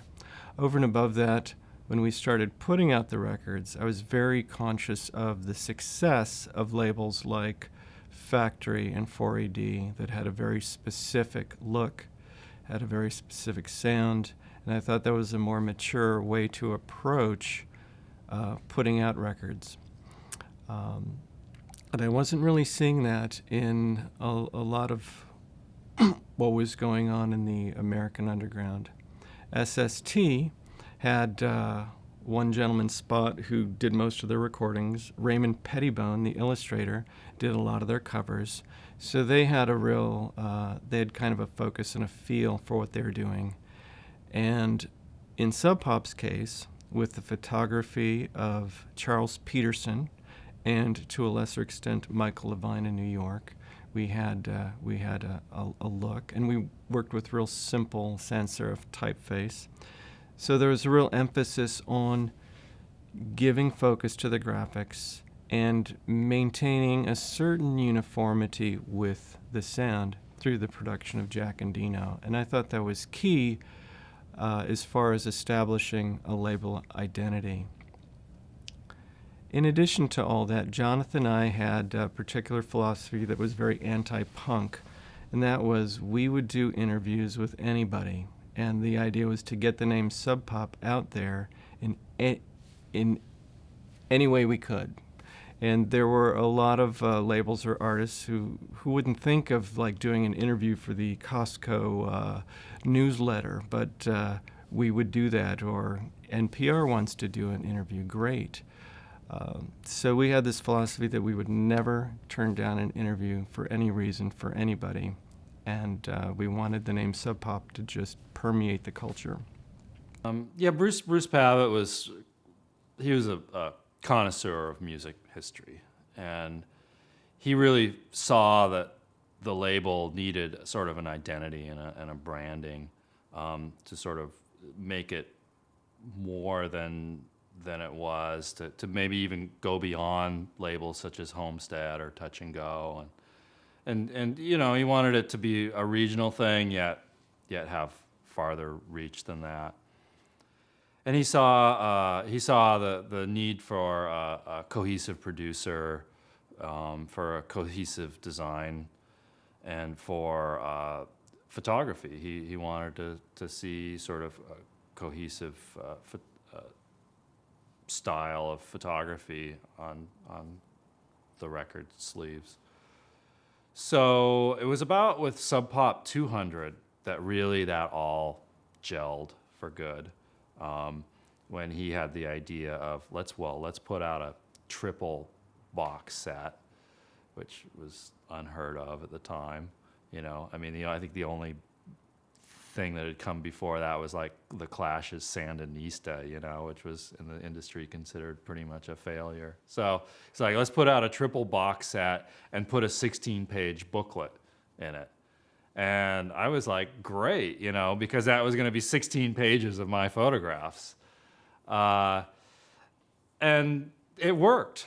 Yeah, it really drove home the personality and the character of these bands, and the sort of the family aspect of it, and the excitement of the gigs, and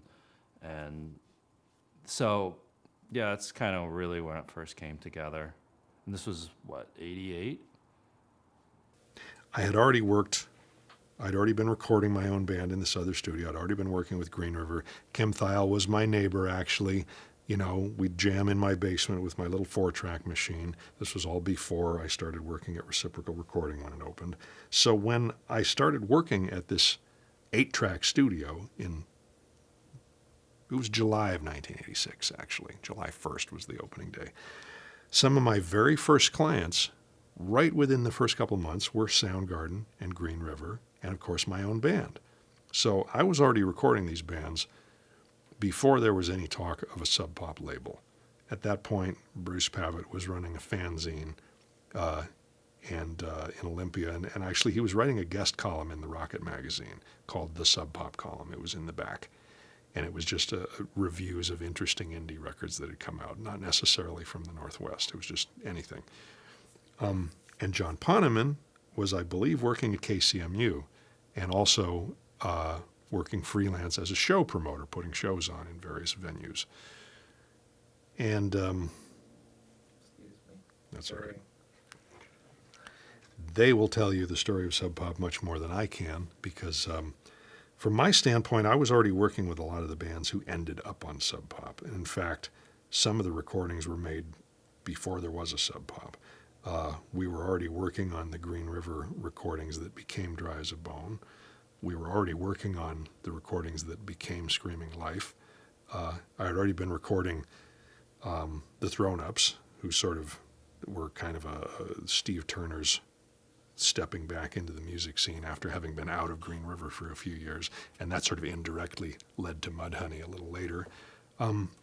So I'd already been recording a band called H-Hour, which had moved here from Boise, and this band's drummer was named Tad Doyle. And so, you know, basically a lot of the players in the drama were already in place. And there we were, you know, I was making recordings for these people. And Bruce and John put their heads together and said, well, you know, there's these recordings being made. maybe some people would buy these. You know, why don't we start a record label and we can put out a Green River record, maybe put out a Soundgarden record, see if anybody cares. So here comes January of 1988, and who calls me up but a fellow named Kurt Cobain calls me up at the studio and says, well, I'm friends with the Melvins, and, you know, Dale is still here. He hasn't moved to San Francisco. Buzz went to San Francisco. I think maybe Dale's going to follow him. I don't know. I don't remember exactly what the story was, but Dale Crover was still here. The Melvins were technically broken up, but Dale was helping this guy, Kurt Cobain, who was a friend of his from Aberdeen. They'd grown up together. And so Kurt, he didn't have a band name. He just said, well, I want to come in and just record some songs. You know, we don't have much money. We just need to, you know, we want to book like one afternoon and just see what we get done. And I figured, well, okay, you know, if Dale's playing with you, you must be okay, because Dale was a great drummer and still is a very great drummer. Really, Dale Crover was one of the best drummers on the scene in that time, and was, even in 1988, very highly respected among all the other drummers in town as just being a monster of a player. I can remember Melvin shows where, you know, there'd be like 3 other drummers would be standing right by the side of the stage, just watching, you know, checking Dale out, you know, watching him play the drums. You know, there'd be our drummer and maybe Dan Peters and maybe, you know, somebody else. They'd all be just watching Dale Crover, checking out the drummer. So Dale was a great drummer, and I knew that whoever this was, Kurt Cobain, I didn't know who he was. Well, you know, maybe this was going to be interesting. And I had never had a chance to record the Melvins, but hey, well, at least I can record their drummer now. So they came up January 23rd of 1988 and recorded, in one afternoon, we recorded 10 songs and mixed them. I think we, you know, they probably showed up at noon. By 3 o'clock, we were done recording. And then, you know, by 5 o'clock, I had mixed 10 songs, and they were out the door because they were playing a show that night in Tacoma at the Community World Theater. Under, I don't even know what name they were billed under. It might have been Ted, Ed, Fred, or some straight. It wasn't Nirvana. They were not billed as Nirvana at the time. And Dale Crover told me later that that was the only show he actually played with them during that time period. He did the recording. He did some rehearsals. They did the recording with me. They went and played the show that night and played the songs in the same order that they recorded them on the reel of tape. Kurt was actually, you could tell Kurt was actually kind of the, you know, the riffs and the words were obviously from him, but Chris was the most outgoing member. I mean, Chris was the one doing a lot of the talking, a lot of the planning, and just, he was the guy who seemed like he was, you know, making sure that things got done, and was, you know, kind of the tall guy jumping around with a lot of energy, and, you know, always had something positive to say and so forth. And Kurt was a little more, you know, quiet, a little shy, never a bad word for anybody really, but, you know, low key until you got him on a microphone and he opened up his throat and screamed and you thought, whoa, look at that. But Chris actually did a lot of the talking initially because he was just more outgoing and could, you know, I think he was probably the guy who was, you know, more able to, you know, deal with the club promoters and, you know, just talk to people and say, look, what are we doing here? You know, and, you know, whereas Kurt was kind of more just sort of in his head, you know, with the music. And, you know, I didn't see them, you know, they didn't tell each other what to do. It seemed like Chris just knew what to play. I never saw Kurt telling him what to play. It seemed like Chris just knew exactly what he should be playing. You know, there was some sort of unspoken thing between those guys where they just knew, they just worked together and knew exactly what they were doing. They grew up together, you know. They'd probably been playing music together since before they could play instruments. So there was definitely a chemistry between Kurt and Chris, and those bass lines were very strong, and they worked in a certain way to sort of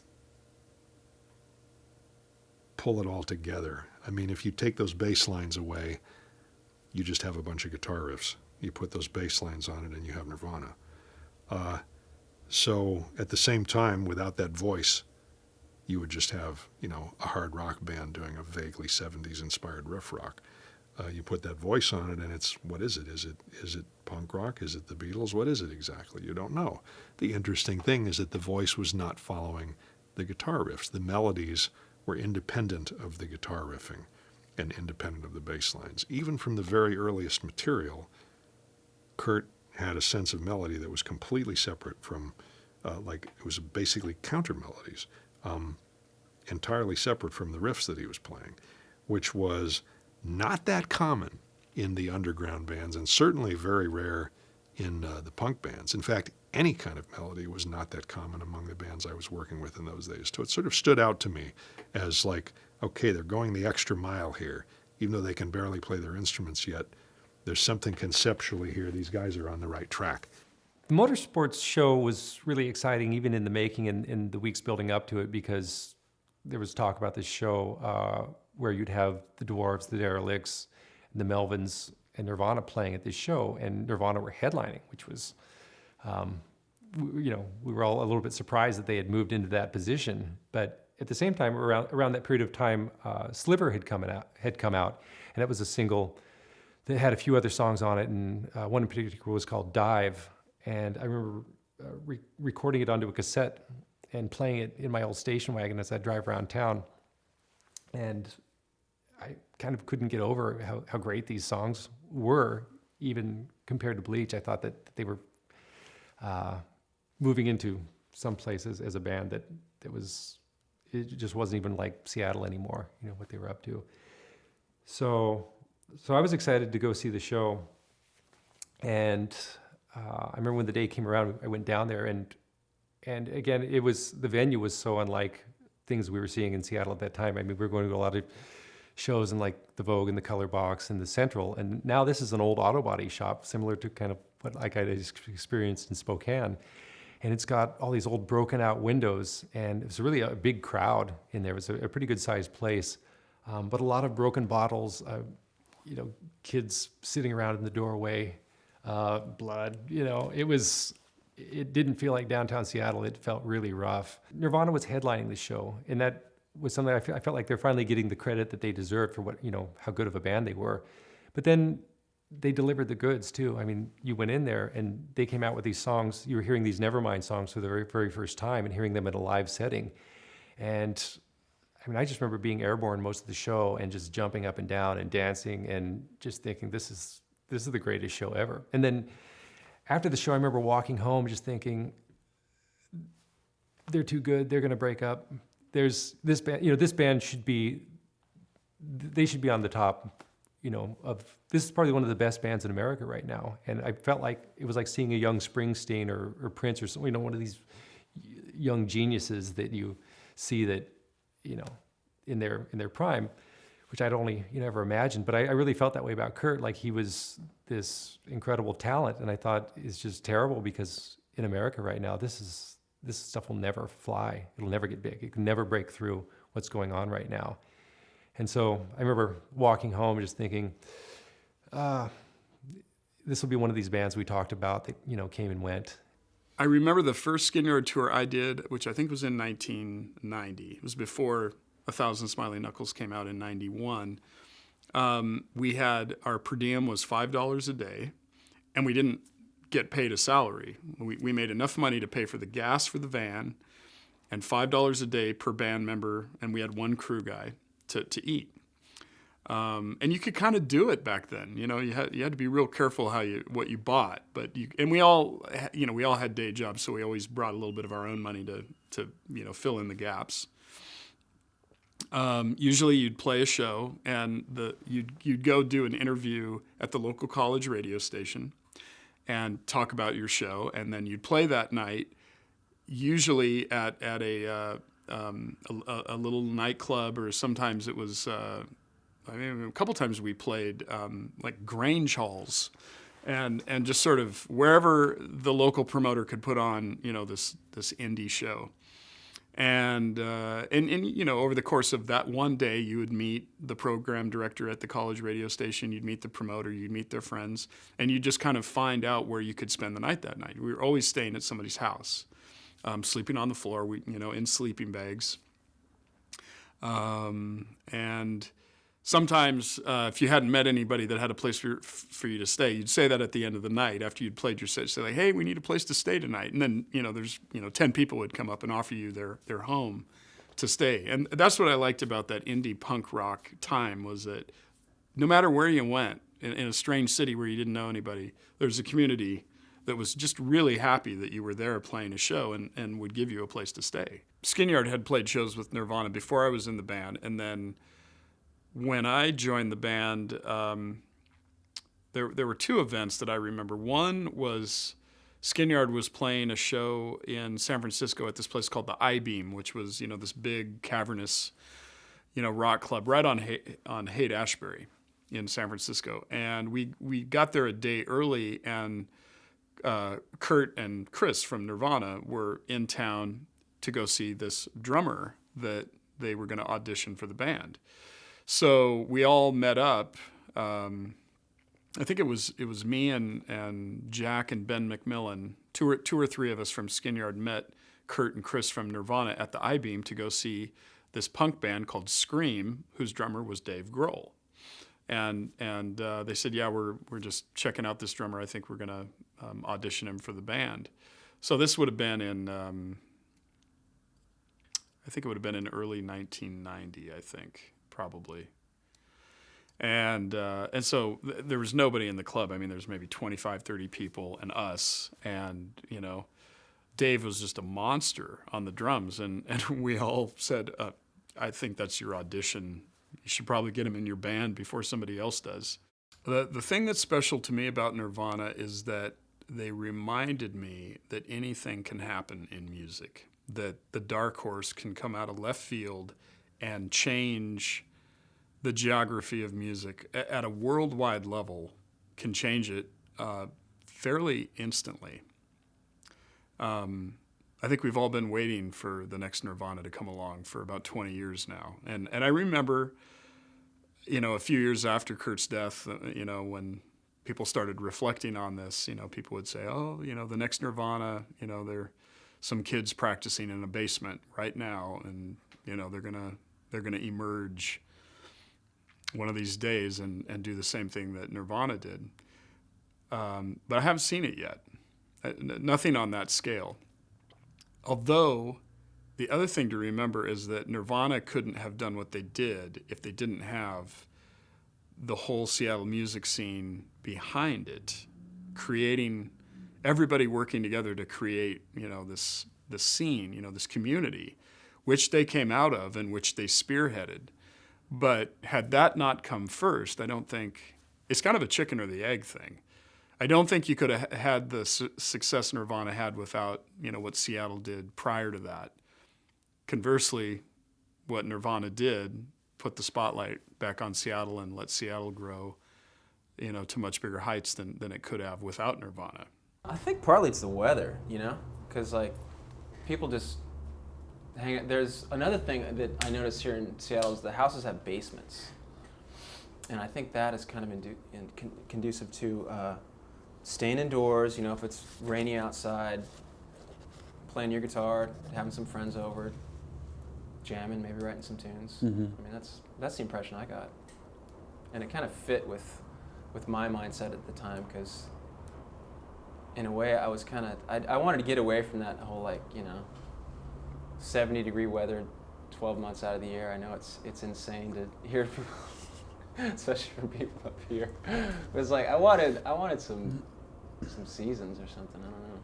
So at that time when I moved up, now I kind of miss the sun a little bit, but it was great for me, because I was, like I said, I hooked up with some really good creative people, and we just started writing tunes right away. Did you think that there was something going on here that was going to be really important? No, I felt like the bands that were playing in Seattle at the time I moved up, which was '83, were really good. They're really good, original, creative bands, and there was a lot of really neat clubs to go to. There were some all ages clubs, which was kind of a new thing to me. But I just saw it as a really vibrant, interesting local scene. I didn't necessarily think that it would become kind of the cultural mecca that it that it was kind of promoted as in the press and whatnot. So I think it kind of came as a surprise to a lot of the bands that started out at the same time. There was a club called the Metropolis that I think a lot of the early rock bands kind of, cut their teeth at. And it wasn't necessarily just all kind of rock bands either. There was a lot of really interesting, trippy, kind of experimental music bands as well. So that was another part of the scene that I really found very interesting. There's people selling millions of records every day, and whether they're from Portland or they're from Atlanta, it doesn't affect my life anymore, one way or the other. What did affect my life was when Mudhoney sold 50,000 records. Because all of a sudden, there was an identity to the Northwest that the Northwest never had before. And that made a difference to everybody in the Northwest. And I think that before that happened, no one was aware of the Northwest. They might have heard of it. They might have seen Washington State on a map somewhere.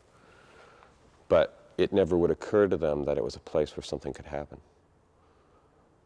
And it was only after that suddenly it was like, oh, you're from up that way?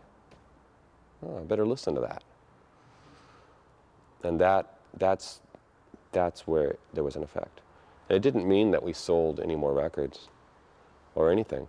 It just meant that people were willing to pay attention. They're willing to give it a listen. They still listen and go, oh, what the hell is this crap, But they gave it one listen as opposed to just tossing it in the pile. Grunge was a joke, Grunge was something we used to catch kind of like the flu, and it became real, and it was the ultimate learning experience about media and culture. It was, from an anthropological point of view or a sociological point of view, it was one of the most astonishing things I'd ever witnessed. How something that was so utterly fraudulent and stupid, just a bunch of kids making a lot of racket and they didn't even know what they were doing, became real and became influential and became legendary and now is part of American popular consciousness. It's just one of those things. I would like to someday be able to do that with my graphic design. I would like to be able to develop another Happy Face that became part of the popular dialogue and nobody knows where it came from. Do it anonymously, have it leak out there. To be able to do that intentionally would take incredible savvy. I don't know if it's even possible for a person to do it with intent. I think these things happen in a sort of a zeitgeist.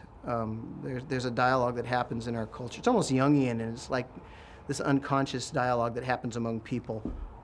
I see what happened with the Seattle scene in grunge as something that had nothing to do with Seattle. It had everything to do with the American pop culture zeitgeist. I feel real fortunate to have been able to watch it up close and firsthand. Not sure I ever want to see it again, but it was real interesting. It was too destructive. I was bored and my phone rang, and it was Jonathan, and he told me that the New York Times was going to call. I didn't think they would, but he kind of gave me a heads up, like, I don't know, they want to talk about something Seattle. I told him to call you. And a little bit of time went by. I was probably on my second or third pot of coffee, and I was just writing up orders, and the phone rang, and it was the New York Times, and I was kind of just surprised even that they had bothered calling. But they said they were doing a huge section on grunge. The New York Times was doing a huge section on grunge for one of the papers. It was for the style section. And they were going to talk about grunge fashion and the culture, and they figured with most subcultures there's a way that people communicate with each other, and they wanted to get some bits of this lexicon. Well, There is no lexicon. There never was. There was no secret language or weird slang that was just unique to the Northwest. But I was psyched because it was better than writing up orders. So I wasn't quick enough to just start rattling stuff off. So I told the reporter to just kind of give me words, and I would give him the grunge translation, because that bought me a couple of seconds. And I was jotting down a few words that would be fun to kind of mix up, and while had him on the phone and just jotting stuff down. And but I honestly, I was raised an Irish Catholic kid, and all of a sudden this guilt is starting to come in. And so I decided to make it as absurd and retarded as I possibly could get it to be, so that he would go, "No, this doesn't really exist. Like, come on, this is all a joke." And then I could have said, "Of course it's a joke. No one, there is no lexicon." But that part of my, imaginary conversation, that part of it never happened. He just kept typing as I gave him these words. And he hung up, and I hung up, and he thanked me, and I was like, I didn't feel bad afterwards, because I did feel bad, but I thought, you know what, that'll never make its way to print. There's no way. It's too absurd. Someone's going to catch it. The sayings are too retarded. And then my mom called me up about maybe a week or two later and said, "You're not going to believe it. You need to go pick up a New York Times right now." I'm like, what the fuck? And she said, "You're in the New York Times, the lexicon of grunge." And I was like, oh my God. So I ran down and I picked up my paper, and I was like, you are fucking kidding me. Word for word. Printed. In the most prestigious newspaper. I couldn't believe it. I was psyched. And I felt a little bit bad. Yeah, when Nevermind came out, I wasn't surprised at all that it was successful. I mean, I'd always, you could tell they were going to be huge. Just, I don't know, something about his voice sounded right on the radio, like Bad Company or something, it was just like, you knew it was going to, be happening. I'd tell some people, like, like we had Nirvana open up for us in Green Mine tours. Like, tell our manager at the time, we're kind of like stuffed shirt guys. It's like, oh yeah, we gotta have Nirvana open, so then when they're huge, we can open for them. It's like, what? Nirvana? Who are they? Even my friend, I made him buy like the Bleach album. He's like, he was in Arizona, and he wrote me back, "This is horrible. I brought it back to the store. I don't know why you wanted me to buy this." And then the next, then of course, he's totally into him after that. He's like, "Oh, that song's on Bleach? Oh, I like that song." I don't know. I guess some people, from where I was, and like, a lot of, like, or Sonic Youth, I remember, like, the year punk broke that movie, I remember being at those shows, and you could tell that was like, as just before the album was coming out, it's just like really apparent that they were going to be really big. It was just local talk, like, I hope I still have it somewhere. I had a cassette copy of the Advance Nevermind, because our friends who booked them during the Bleach era were sent the advance cassette of the album months before it came out. And I put that thing on my tape player in my apartment, and I cried, and I invited every single person over, and I said, listen to this.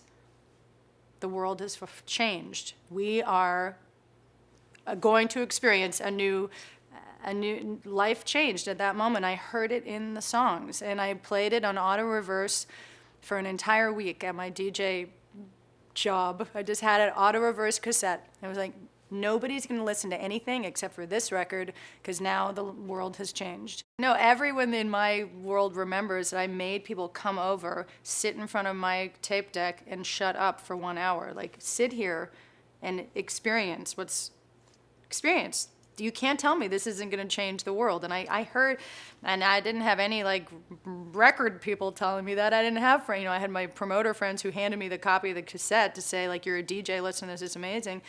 There was no doubt, because what happened is it was all of these amazing bands that I saw, whether, I saw prior to their follow-up album, was that this raw, visceral, honest, edgy incredibleness done really with a lot of craft. That was the difference, was like hearing the step from Bleach to this like crystal clear beauty.